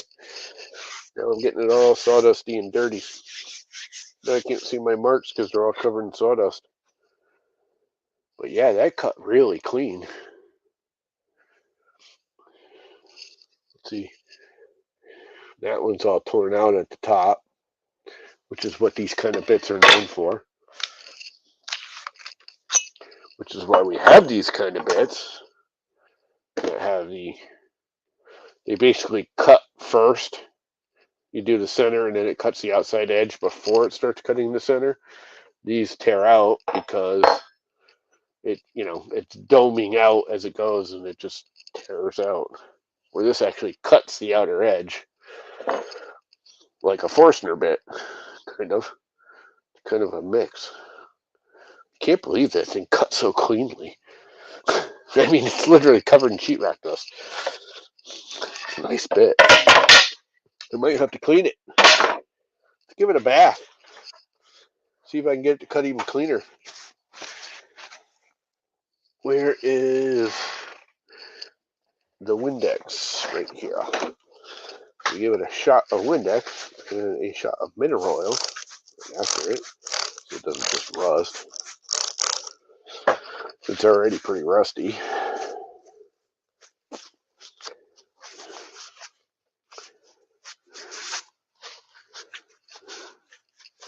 Although the shoots are not bad. The only thing that's rusted is the upper shank.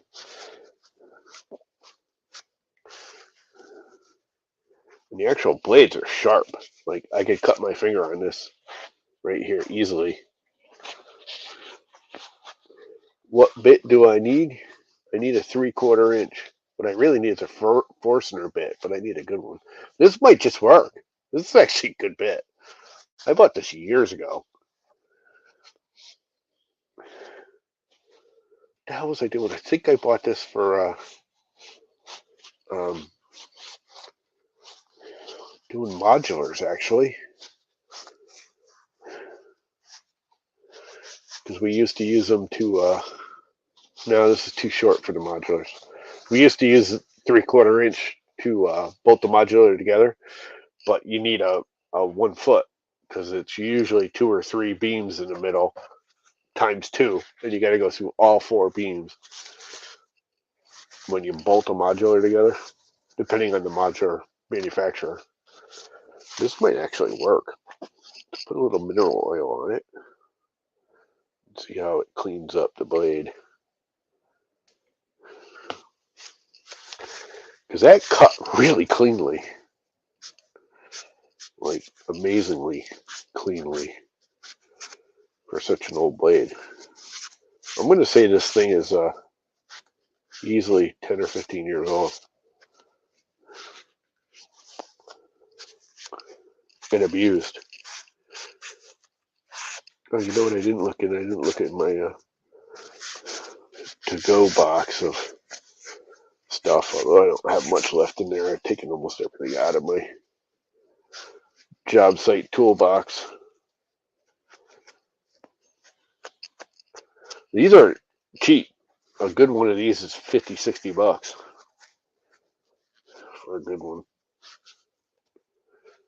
And this was a good one. It wasn't a cheapo. Even though it says it's from China. It was not a cheapo.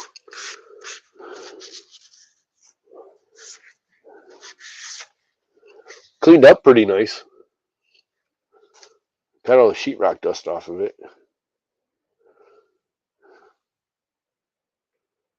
It is a 3/4. This thing, I think that's the first drill I've ever done with this bit. This thing, I mean, it cut alright, but these kind of bits always do tear out.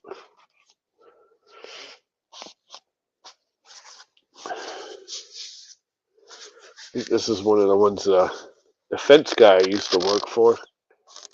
He ordered some drill bits. And like the 4 or 5 main sizes, we use 3/4, 5/8, 7/8, 1 inch, 1 1/4 for the fencing and bolting and all that. From this company, I don't even remember who it was. It was a mail-order company. But they kept saying, "Oh, it's shipped," and we never got them. They kept calling. They were very polite and said, "Oh, we'll reship them as long as you're willing to wait. We'll reship." It's like, sure, we're buying these as extras. And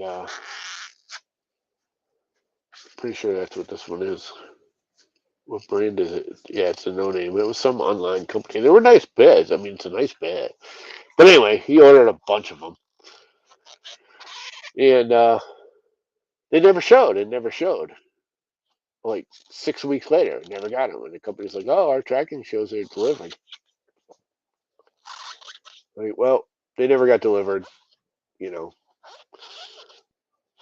we never got them. We had to do some stuff to prove it, like take pictures. They showed us pictures of delivery, and they're like, "That's not even the same state from where we are," and it was a whole catastrophe. So they went after, I think it was FedEx. We got our money back. Went out, just hit Home Depot, Lowe's, whatever, and bought drill bits, which we wanted nicer ones. About 2 months later, we're like 3 or 4 months into it, a whole bunch of bits just started showing up. Like bunches of them. That's when they started showing up because we'd order it and then, we'd call and say, oh, we didn't get them. So they ordered, they shipped out more.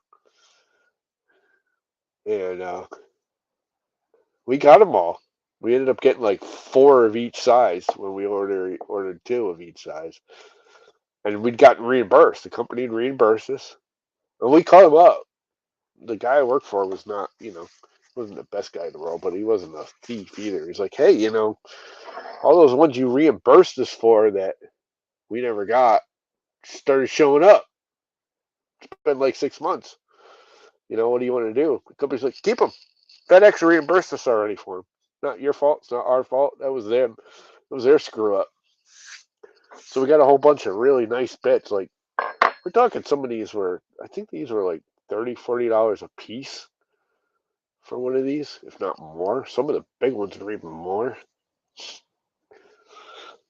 And we got them all for free. Got a whole bunch of them, like a whole set for free. I think I'll just use this one. I might have to do a couple more test cuts first because this thing is kind of rusted out. I really wanted to use a Forstner bit because they cut a little bit cleaner than even this does. But this thing cuts pretty clean. It is sharp. It's still sharp at the points. Like really sharp. I want to find another really big, thick piece of white oak. Really try and go at it and see if it tears out. That's what I don't want is tear out the top of this. Not that it's that big a deal, but what is up, Speedy Al? Al of the speediness. I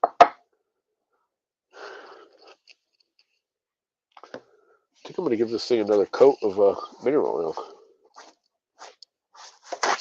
Because I took most of it off. And I was trying to see the blade. There is some jagged crap on it, but it's not that bad. This thing is ancient.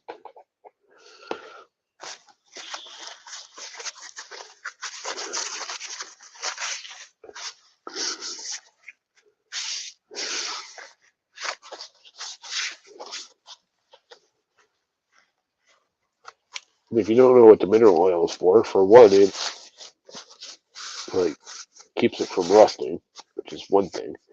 But the mineral oil actually helps to break up like tree sap and stuff. So if there's any goopies from the wood in there stuck, it helps to release it. Believe it or not, glass cleaner is really good at breaking up tree sappy, burnt on wood. If you soak a router bit, a drill bit, anything that's got like, that burnt on tree sappy, piney crap, and it looks like the drill bit or the router bit is burnt. A lot of times the bit itself actually isn't burnt. It just burnt the wood onto it. And glass cleaner will break it off. It'll break it up and it'll actually swell the burnt wood and take it off the bit.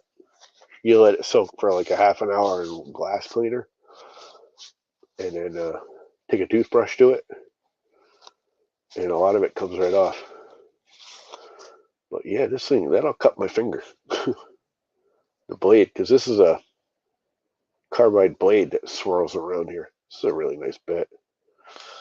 I don't know who made it though. It doesn't say. It just says China, 3/4 inch.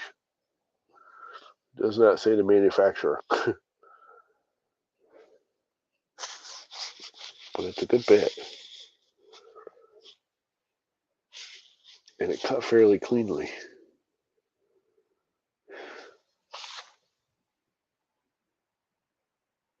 Mineral oil is also a laxative. Yes, it is. You also have to be careful because there's multiple kinds of mineral oil. There's like, I don't know exactly, but I think there's like 4 or 5 kinds. An earlier afraid. Don't buy a bit, Bob. Thanks, but don't buy a bit. I appreciate your thought, but please don't buy me a Forstner bit right now because I think this will work. I think this will work just fine. Just peachy fine. Because I think I'm gonna. My next big purchase is to replace this whole kit. I want to get. I can't remember the brand name. There's a really good. No, I appreciate it, Bob, but no. I think this will work for what I need it for. And there's a kit I want, and I've been looking at it, and it's not CMT. I can't remember the name of it, but they're like super high quality, and they're like carbide tipped, and they're like $200 for the set, and you only get the 4 or 5 major sizes in them. But I don't drill a whole lot of holes anymore. It's kind of funny. I use like 1/8 inch bits more than anything. I don't use these big bits at it much anymore. These are like construction grade. Like I said, this thing's brand new. I don't think I ever drilled a hole with this, ever. Pretty sure this is one of the ones that came in from that company that we got a whole bunch of them from.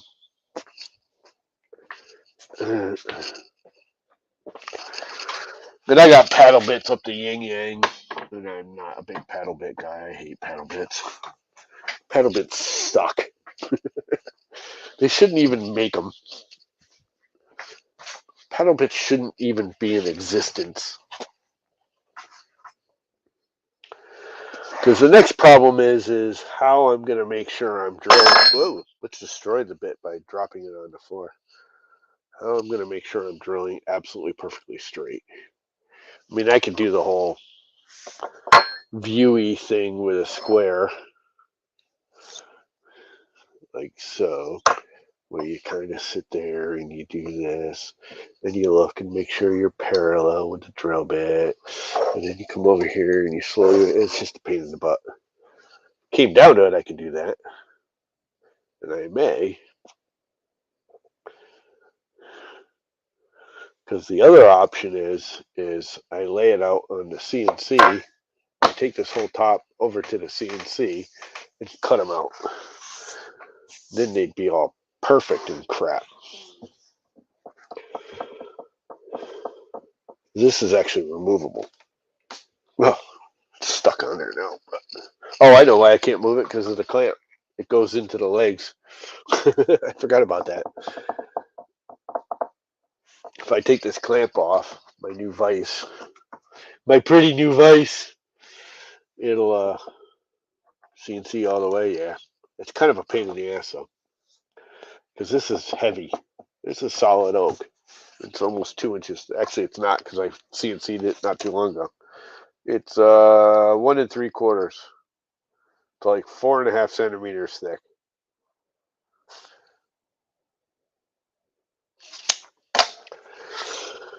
By 2 foot by whatever it is, plus this thing now.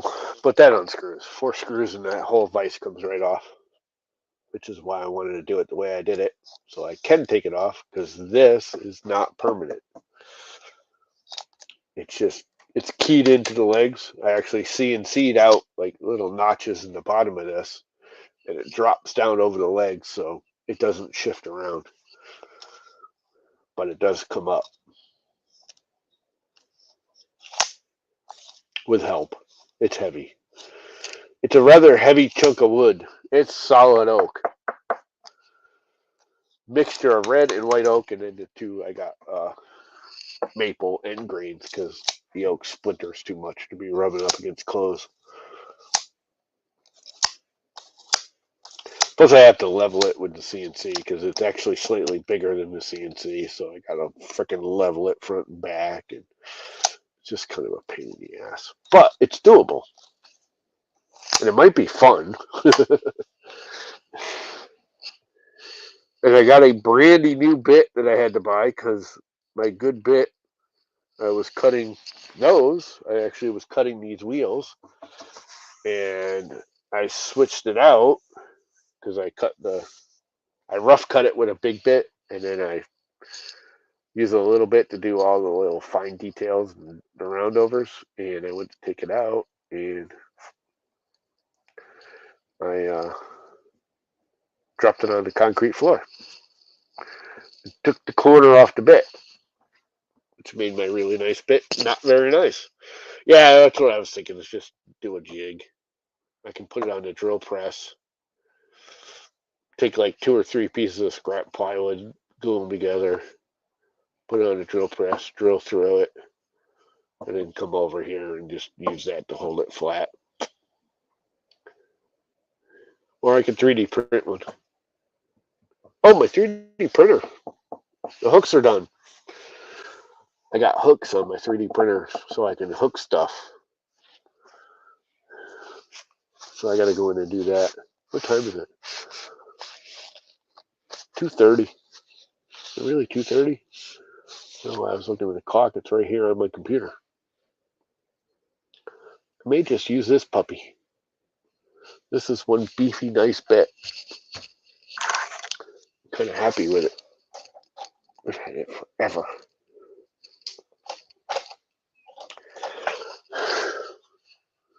He's trying to steal my ice cream bar. I've had it since I was a child.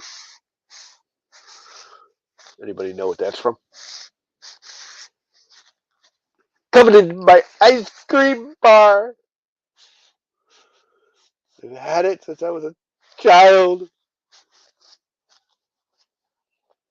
Come on, nobody knows what that's from. Ren and Stimpy, Space Madness.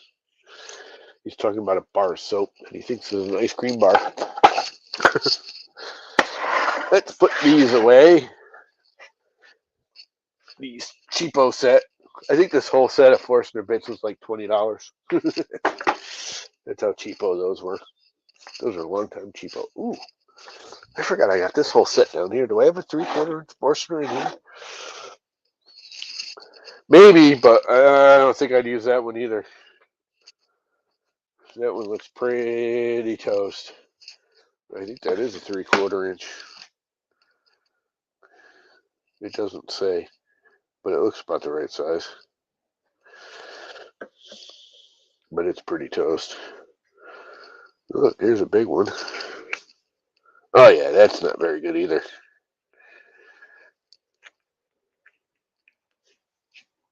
It has been abused. I should go through all of my drill bits, like all of these kind of drill bits that are just my old construction site ones, and just toss them in the garbage. Like most of these paddle bits, these were construction site drill bits. Center punch. Freaking massive concrete bit. That thing ain't no good no more. And yet, I won't throw it away yet. I've actually sharpened this. I used to have a little like handmade drill bit sharpener that was a piece of crap, but it did work. I mean, it was good for job sites because if your drill bit was too dull and you needed to get a hole drilled, you could sharpen it with this little gizmo I used to have and at least get it to like bore a hole or two before you had to throw it away. You could get the job done with it.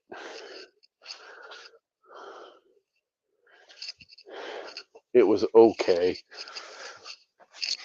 My brother shelves that I got a polyurethane, but I can't polyurethane anything. I did Zolons. I did Zolons ed panels. That's the only thing I've done for polyurethaning. And this, and I didn't care about this. I got sawdust all in it because I can't work in here in polyurethane, and it's too cold outside to bring it into like one of the other rooms. That's what I would do is just take the car out, go in the other bay, and spray over there as long as it's warm enough that it'll cure. But it's too cold, the polyurethane won't cure. Not well, anyways.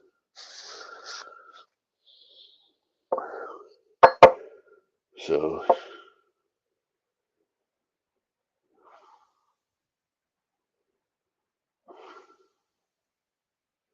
melt them down and make weapons. I would like to talk to Sean. I've been watching it. He's down in Florida now, somewhere South Florida, below where he used to live with Glenn, I guess. He just posted a picture. He was doing like a self-promoting beer commercial, and he had like an alligator in there, like a real. I guess it looked like a real live alligator. I don't know if it was in the picture. A little one, not an alligator. Are the little ones alligators? And the big ones are crocodiles? I can't remember. But a little, big mouth sea creature-y thing that eats things. But it was only like that big. But he had it in like the beer commercial. I think it was a floaty, but it looked real. He's been doing some pictures. He did a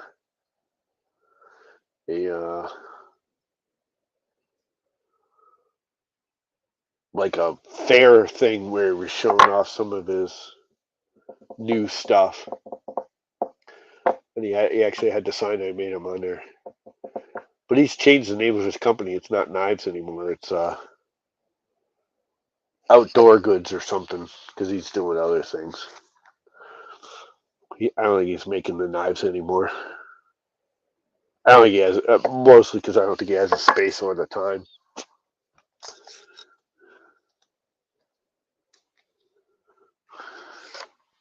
I would like to get him to make some stuff. I would love to sell him some, not sell him, but send him some drill bits and stuff and have him make chisels out of them. I would like a nice set of handmade, like Damascus style chisels. I just, for no other reasons, they just look cool. I love the look of Damascus, like nail or knives and chisels, and I just think they look fucking awesome. I don't think they're any better or worse than any other kind of steel, but they just look fucking cool.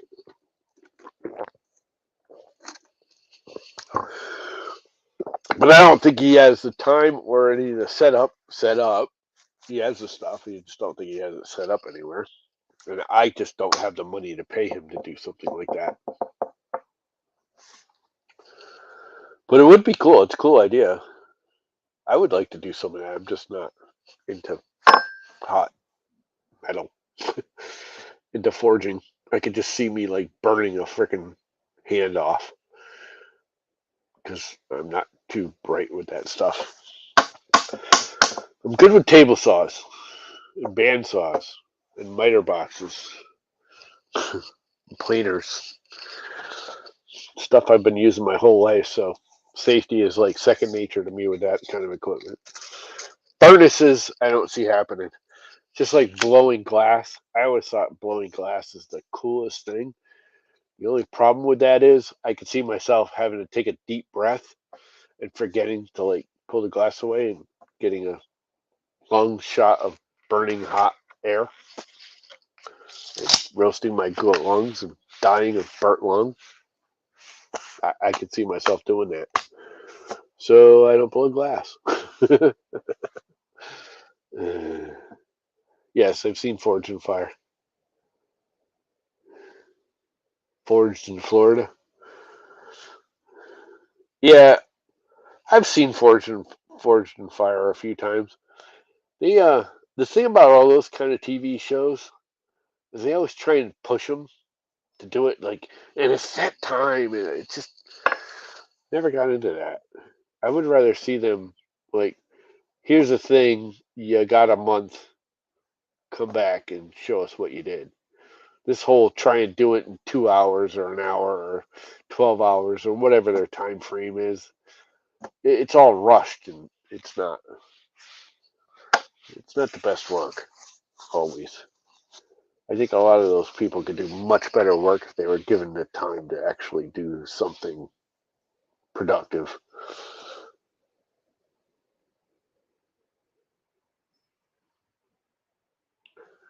This corner's got a nugget missing in it. I wonder if I could take the file. It's kind of bent over, which makes sense because I saw it when it was cutting. It was tearing, it wasn't cutting. Just noticed that. There's like the tip here's kind of screwed up. Where's my little metal file? I don't think I have it out here. I think I took it back inside. I can probably file that right off and make it good. Here's the other one. Don't laugh, I do this all the time. Yeah, that's got a curl. I don't know if I'm making it worse or better. It's got to be making it better because that's actually really bad. Now it's gone.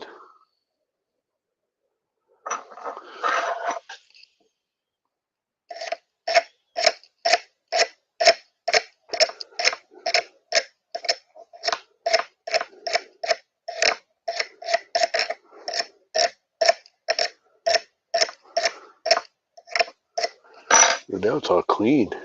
Ooh, I bet that'll cut a whole lot better even now.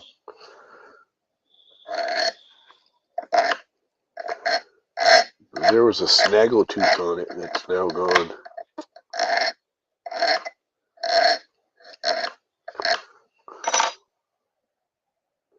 Did I get it in all directions out? Not quite.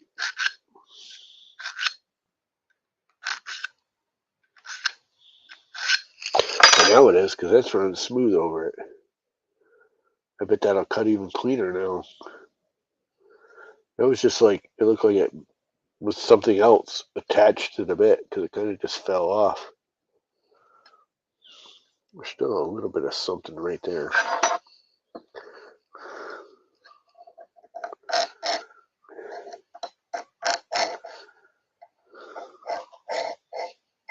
There it's gone. You can hear the file difference when the sound the file makes when it gets rid of the little burr. Yes, burr. That's exactly the word I was looking for. Burr. That's a lot sharper now too. Like ow, ouch, ouch, ouch. That's sharp. That's just as sharp now. Hopefully I didn't screw it up. I don't think I did. I need another piece of really thick white oak to bore through to give it a shot. I don't have any unless I get into one of my beams, and I don't want to screw up a beam by drilling a hole in it. What else do I have that's really hard and scrappy? Do I have any scrap maple laying around? That's even harder. Although boring through red oak, the red oak will actually tear more. It'll show sharpness better. Maybe that's what I should do, is tear through a piece of red oak. Since I got the scrappy one right here, let's try it. Just for giggles.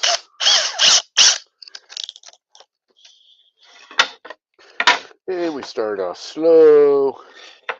Make sure it's not going to rip out of my hand.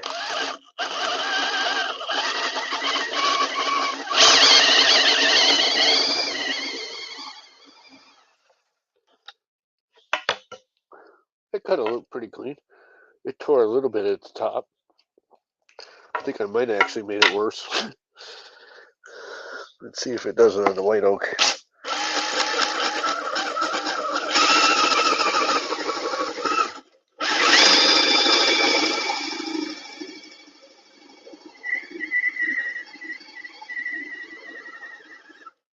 That cut beautifully. That is a nice clean cut. There's very little, if any, tear out at all. There's almost none. The center hole, that looks pretty clean. That might be the ticket.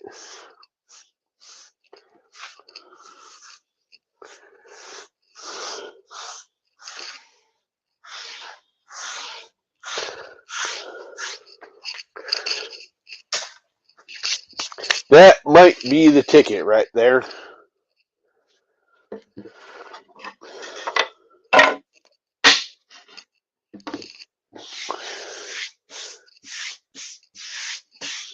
Should I just go for it?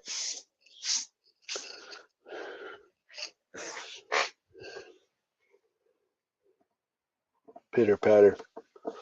Oh no.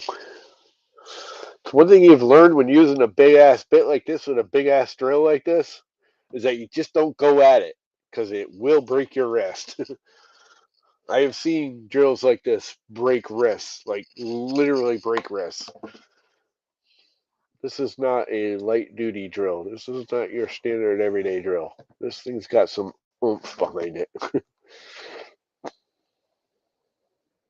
And that bit's got some oomph behind it too. If that thing starts biting and grabs something, it will cock you sideways. It will pick you right the frick up and throw you across the room. It's a Makita hammer drill. Hammer drill. It can hammer. It can screw. It can hammer. It can drill. And it's got a cut, which I never really use. I always put in about 15 or 16 and leave it. 15 or 16 is, I'm going to hurt my wrist, but I won't break it. Anything above 15 or 16 on most of these is, it will break your wrist.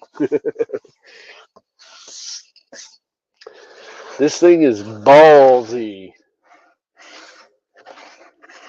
I have my littler one too, my littler Makita, and then I have my tiny, tiny Milwaukees, my little 12-volt Milwaukees. But this is my big, big, I bore like concrete with this fucking thing. This thing's got nut. The only thing I've ever seen that has more nut than this right here is the big Milwaukees. How old is this? It's got a date on it. 2000.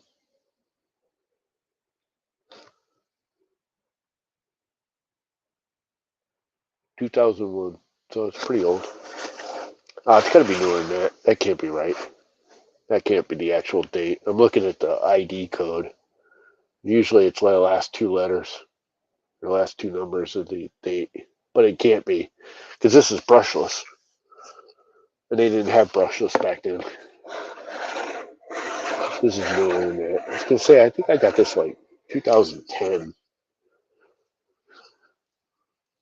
I mean, it's not new. It's still 13, 15 years old, something like that.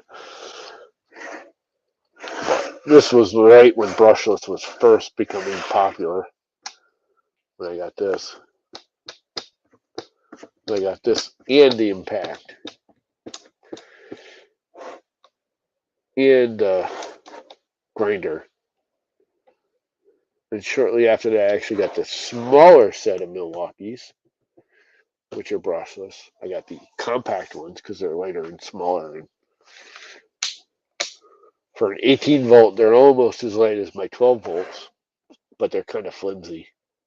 My 12 volts actually have, I wouldn't say more power, but they're more rugged. I'm not real happy with my Makita compacts. They're kind of like the whole drill head is all wobbly. And I mean, I used it. It's got dropped and smashed and crashed, but this has gone through as much abuse as they have. Probably more, because although I use this less, it always did the nasty work. I bored through frickin', I think I put a 4-inch concrete hole with this in once.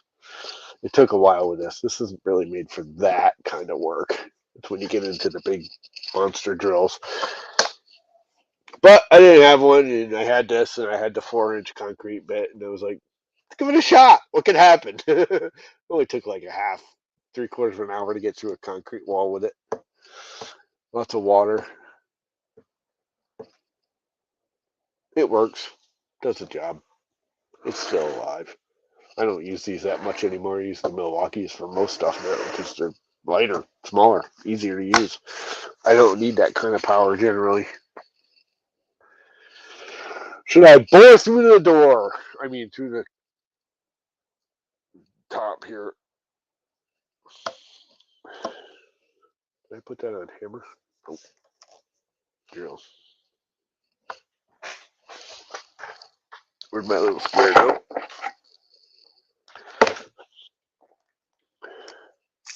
I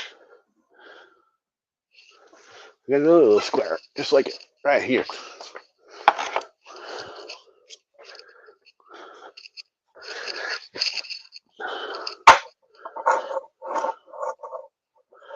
Here and there, and everywhere.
Bobbling a little bit.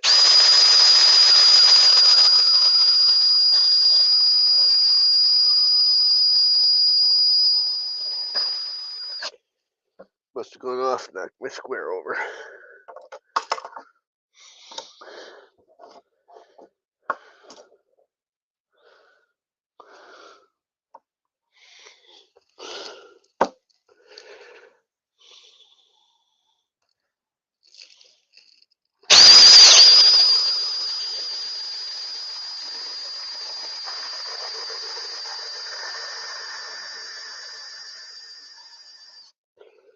I should probably take the stuff underneath it out of the way, huh? Really not that much under here. That area.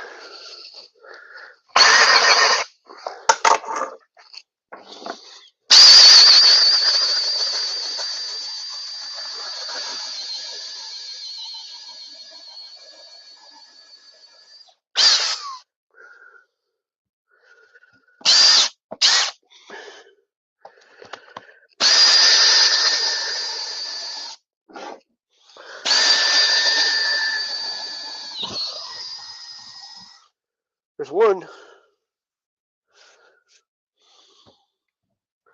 See how well I did.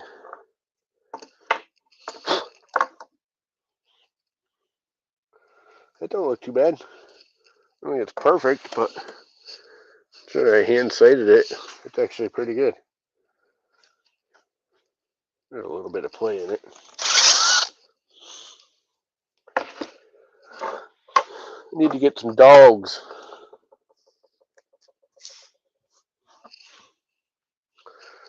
Do another one.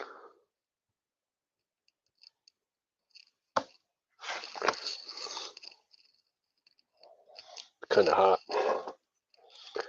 It's having a harder time going through this bench top than it did that board.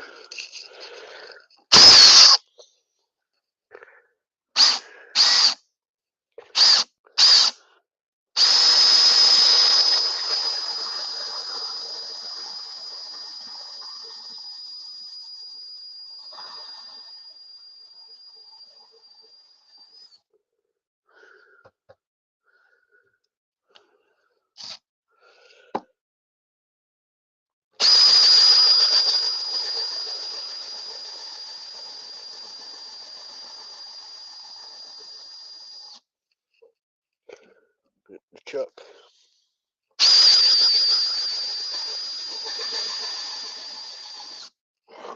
Too deep now for these. I'm not gonna make any difference.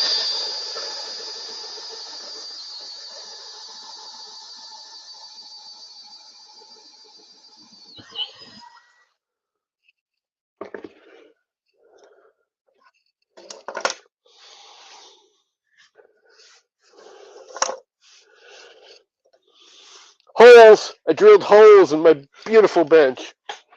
My beautiful, beautiful bench. It's making nice curly Q sawdust. Right into the garbage can. That was a nice shot. No, you guys didn't see it, but it really was.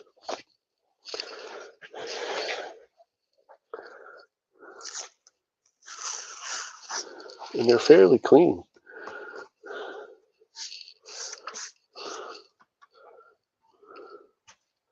And they're smooth on the inside.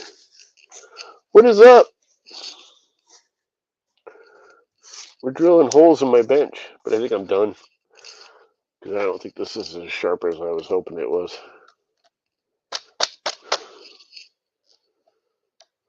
I mean, it's doing it right.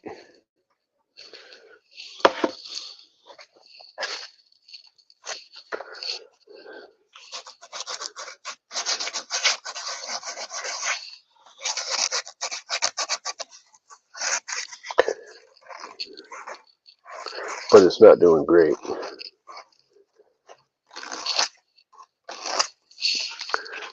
I have 3/4 inch dowel over there? I think I do. I hope it's not bare. I hope I have 3/4 inch dowel. If not, I just wasted a whole bunch of time. Uh-oh. I have a feeling this is 7/8 dowel. Oh boy. It is. Might even be 1 inch. Well, that kind of sucks. Saw a car go by? Nah, it was probably my neighbor going out. Coming in or going out?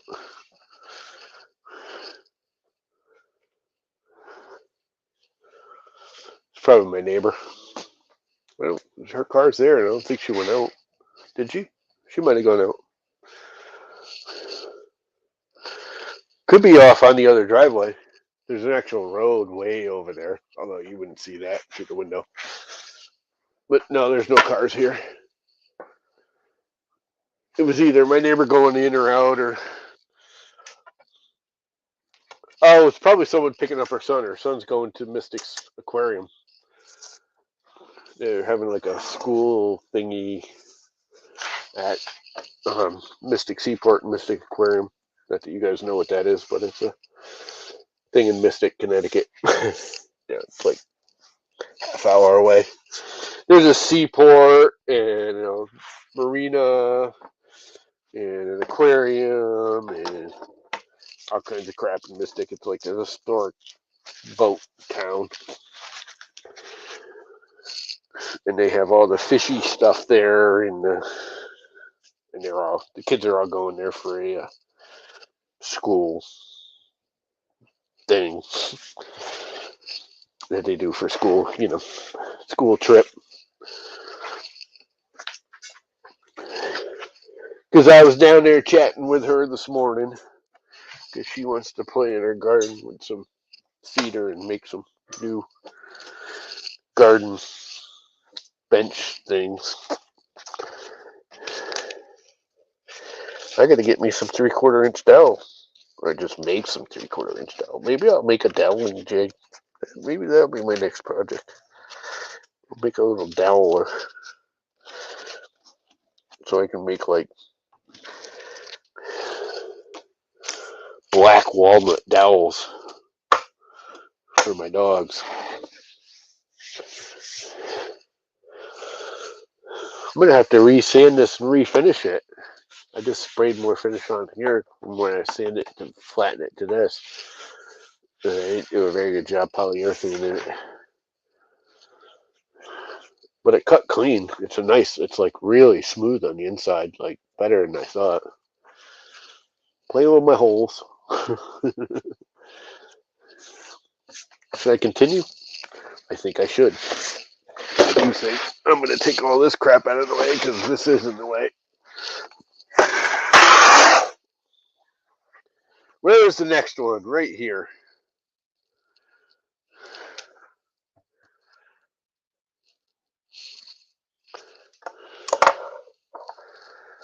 I think I'm getting it close enough doing this.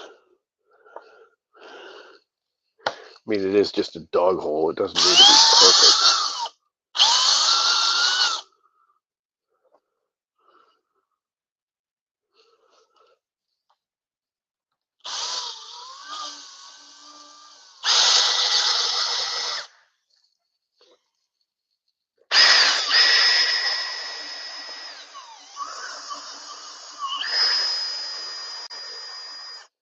I wonder if I can go faster. If this is going to be scary.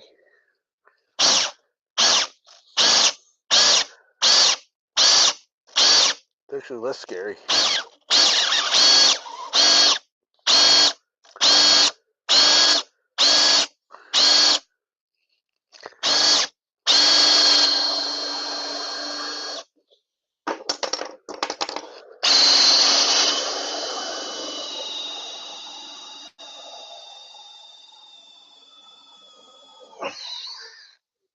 I think I actually did better at the higher speed.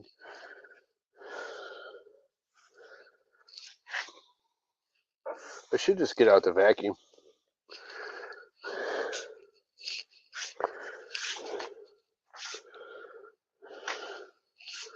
There's the next one.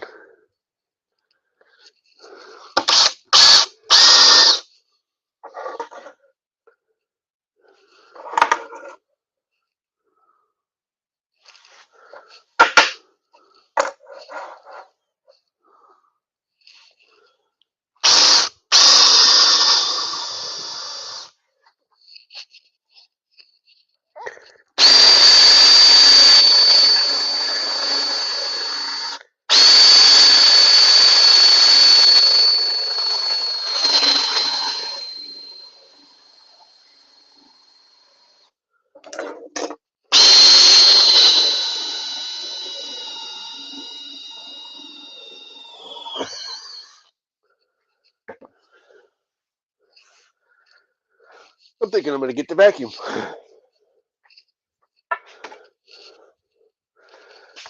We need the vacuum.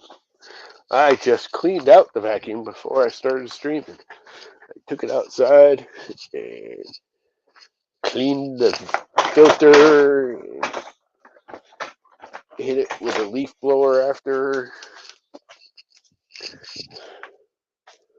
So it should be at its prime suction ability. Prime ability to suck. It's going to get noisy. Well, it's probably no more noisy than the drill, huh?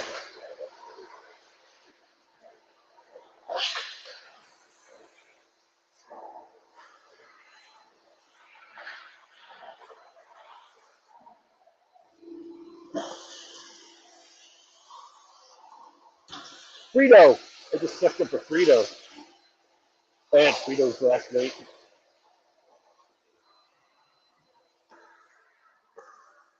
If you couldn't figure that part out, must have dropped one on the floor. Because it sucked up a Frito out from underneath the bench.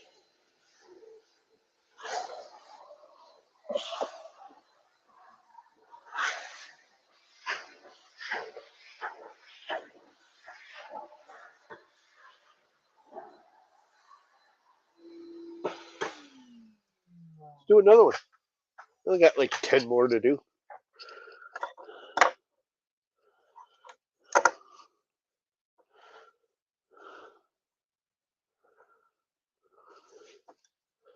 Should actually tighten these up.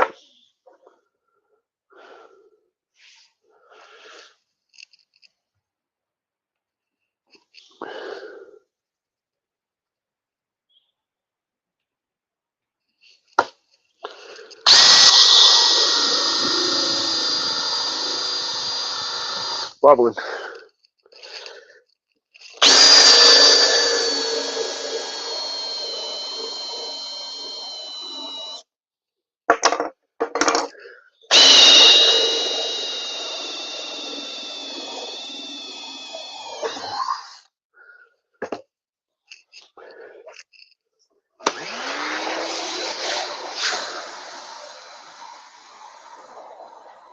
It's cut pretty cleanly. It's not perfect by any means.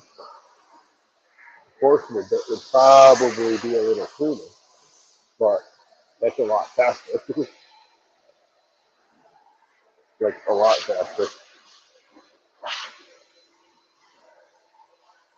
It's actually a wicked smooth cut. On the inside, getting a little tear out on the top, but a little sanding will take care of that. Next.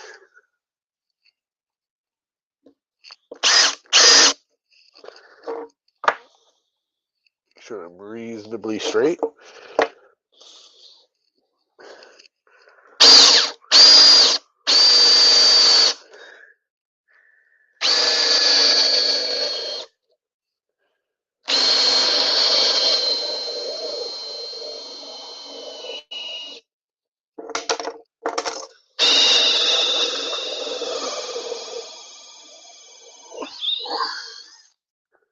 I think I went a little crooked on that one.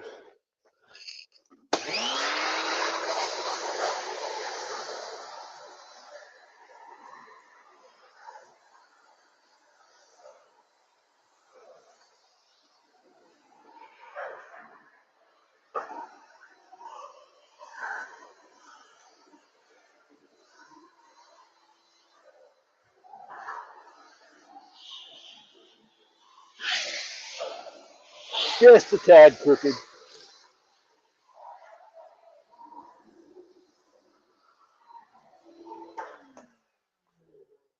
Yeah, one more.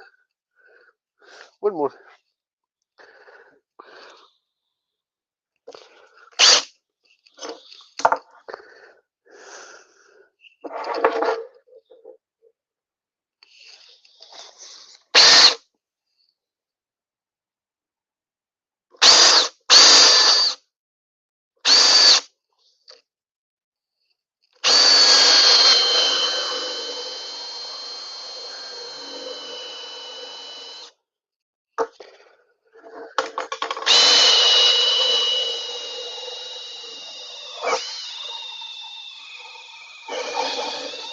Oh, going into the leg now. I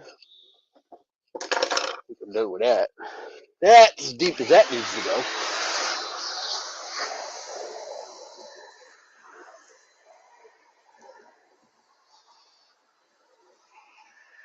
That's right in the center of the leg. Didn't even think of that. Well, not gonna hurt anything.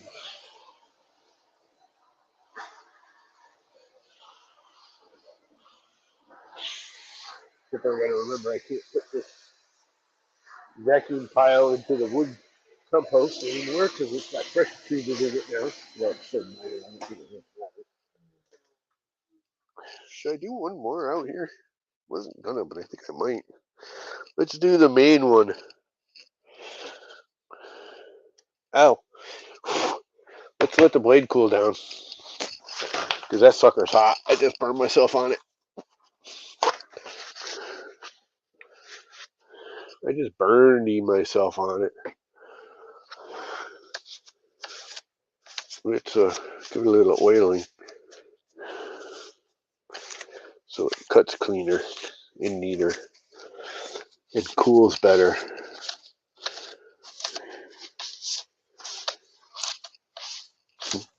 And a little more slip dipperier through the wood. And I know this isn't normal. This is not something I would normally do with this kind of a bit on a job site or anything, but I'm not on a job site. And I know this helps. This bit's actually cutting pretty clean. Like way better than I would expect it to. Let's do this hole in the actual vise itself.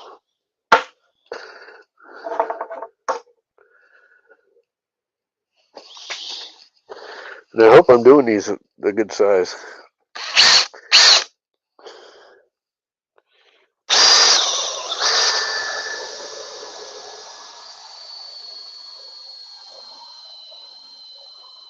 Wobbling. I wobblated. Still looks pretty cool.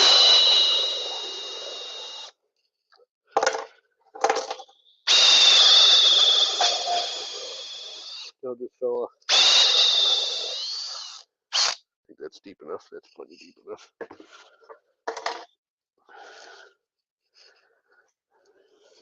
I think I went off center. God damn it. I don't know what fell. It was the wax. The can of wax.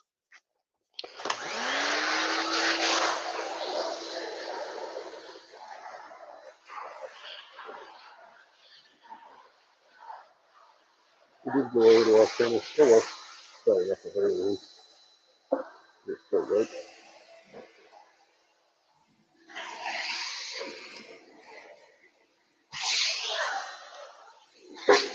Clean up.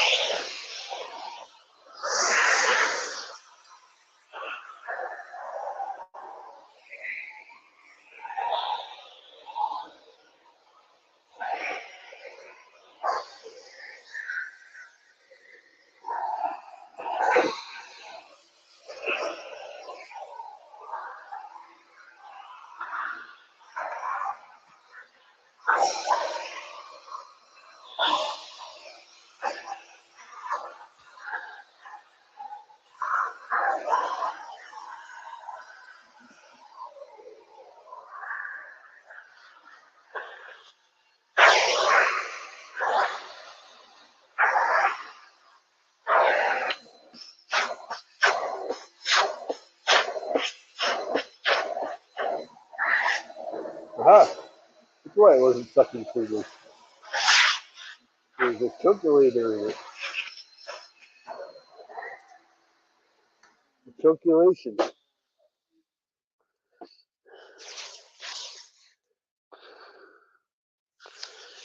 It's been chunculated. Those actually came out really clean. Like way cleaner than I would expect that bit to cut. Especially knowing its age and abuse. Age and abuse. Abuse and age. I'm quite happy with that actually. Hopefully I can get some dogs in there now. I gotta actually either find a piece of 3/4 inch dowel or make one. Make a doweler. I haven't made a doweler. I could make a doweler. I kind of went off here. It's like a 1/4 inch or more even that way. But that's alright. It'll still work for what I need to do. It's not like in line with these. I shifted when I hit the... Oh well. When I hit the actual vise. I'm over it. Over it with quickness. Let's put the drill away. This bit is warm, but it more than did the job. And I'm really surprised. I mean, if it were brand new, I'd say, oh, this is a perfect bit, but this thing is not brand new. And it still more than did the job. Rather nicely, to be honest. Like, I'm glad I used this instead of a Forstner bit, to be honest with you. I think it did a nicer job than a Forstner bit. Well, it did it faster. Forstner bits are slow. And it actually almost looks better. It took a lot of the surface rust off. The bit itself actually looks better now. Belongs on the magnet. Belongs on the magnet. Now, I have doggy holes. So sawdust can fall in there all the time. That's just what's going to happen. There's going to be a lot of sawdust falling through those holes. But that's okay. There's that junk underneath it to catch it.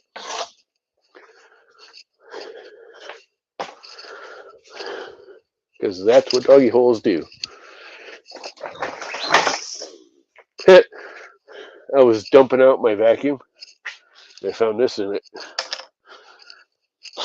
Okay, this is like a really important one. This has got this red one. I got a bunch of these, but this red one is probably got 90% of all my CNC files on it. Not that I need any of them because they've all been cut, but if I ever wanted to go back and relook at them, or somebody wanted something remade, that's the one I need. I should have shifted this way a little bit and this way a little bit, but oh well, it is what it is. Worst case scenario is I get a dowel, I fill it, glue it in there, and re-drill it, which I might do. It cut really, I mean, it's like super smooth walls. I cannot believe that bit that old, that abused, and I know I've abused that bit. Cut that cleanly. I still can't get over it. No, that's all full of crap. I just grabbed a piece of sandpaper that was covered in oil from sanding metal items. That I don't want on my wood bench.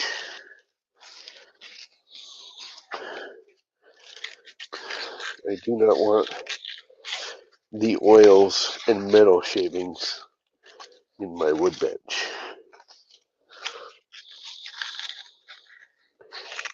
Not a good idea.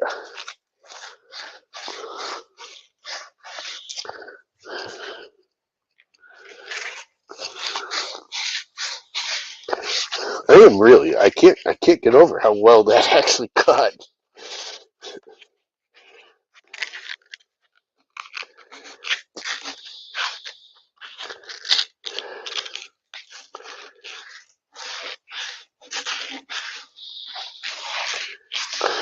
Like, it cut really well. Like, really, really well. Have I said that thing cut really well yet? Have you heard it enough yet? Because it sure did.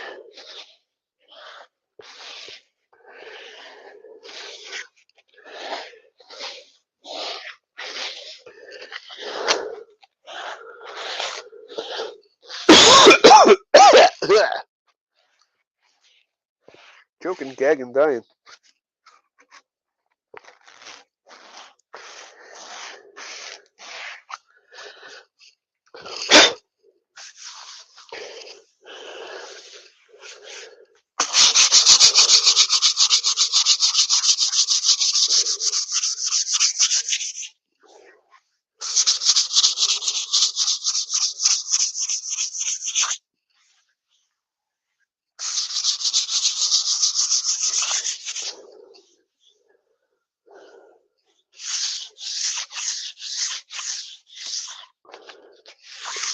Get rid of all the little fuzzies in the polyurethane, because I didn't do a neat job polyurethane in this. So I knew I'd be going over it again. But I wanted to cover, I redid this top area when I put the vise on to level it up to the two. So I kept running back and forth over the two of them. And it's still not perfect because this is low, but that's all right. But when I sprayed it, there was still a lot of sawdust and crap in the air, and it made fuzzies. And I just made the glossy polyurethane matte, kind of like the rest of it. So now it's matte, and I've got my row of dog holes in my bench now, which makes me very happy. That makes me very happy indeed. And they're all really clean, like way cleaner than I thought that drill bit was going to do, considering. Can you tell I can't get over it? I'm going to have to resurface this bench again already. Might as well clean it up while I'm here, huh? Get rid of any glue spills and high spots and crappity craps. There's all kinds of crappity crap right here. I just resurfaced this like a month or two ago. It's already screwed up. But it's a workbench. It's supposed to be screwed up. That's its job.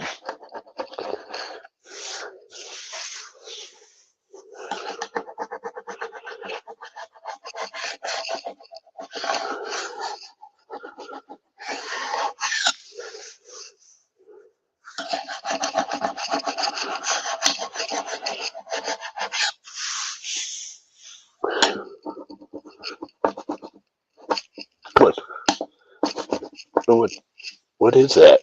That's not even glue. Oh, that's epoxy. That's why. That's why it actually held. Because regular PVA glue, white glue, wood glue, that's why I use polyurethane, and I use water-based polyurethane specifically. Um, PVA glue doesn't really stick to it great. It will, but not. It usually pops off. Like a lot of this is just popping off with this thing. Where some other finishes, it'll stick to much harsher. I think I got most of the little nibbits off, glue bubbles. And on that note, I think I'm going to kill it. Because we've been doing this for 2.5 hours, almost 3 hours, 2 minutes and 45 seconds. 41, 2 minutes and 42, 2 hours and 42 minutes. God, speak, you dumbass. I'm quite happy with that. Actually, I'm fucked up here, pardon my French, but I did. That's off like, it's only a 1/4 inch, but I can see it. But I don't care. I'll get over it. It's a workbench. So on that note, I'm going to kill it. Y'all have a wonderful day. I'm not even going to raid because it looks like everyone left. It says there's only 2 viewers left. So you all, 2 people left, have a wonderful day. And I'm going to end this here stream. And you have a wonderful Saturday. See yous.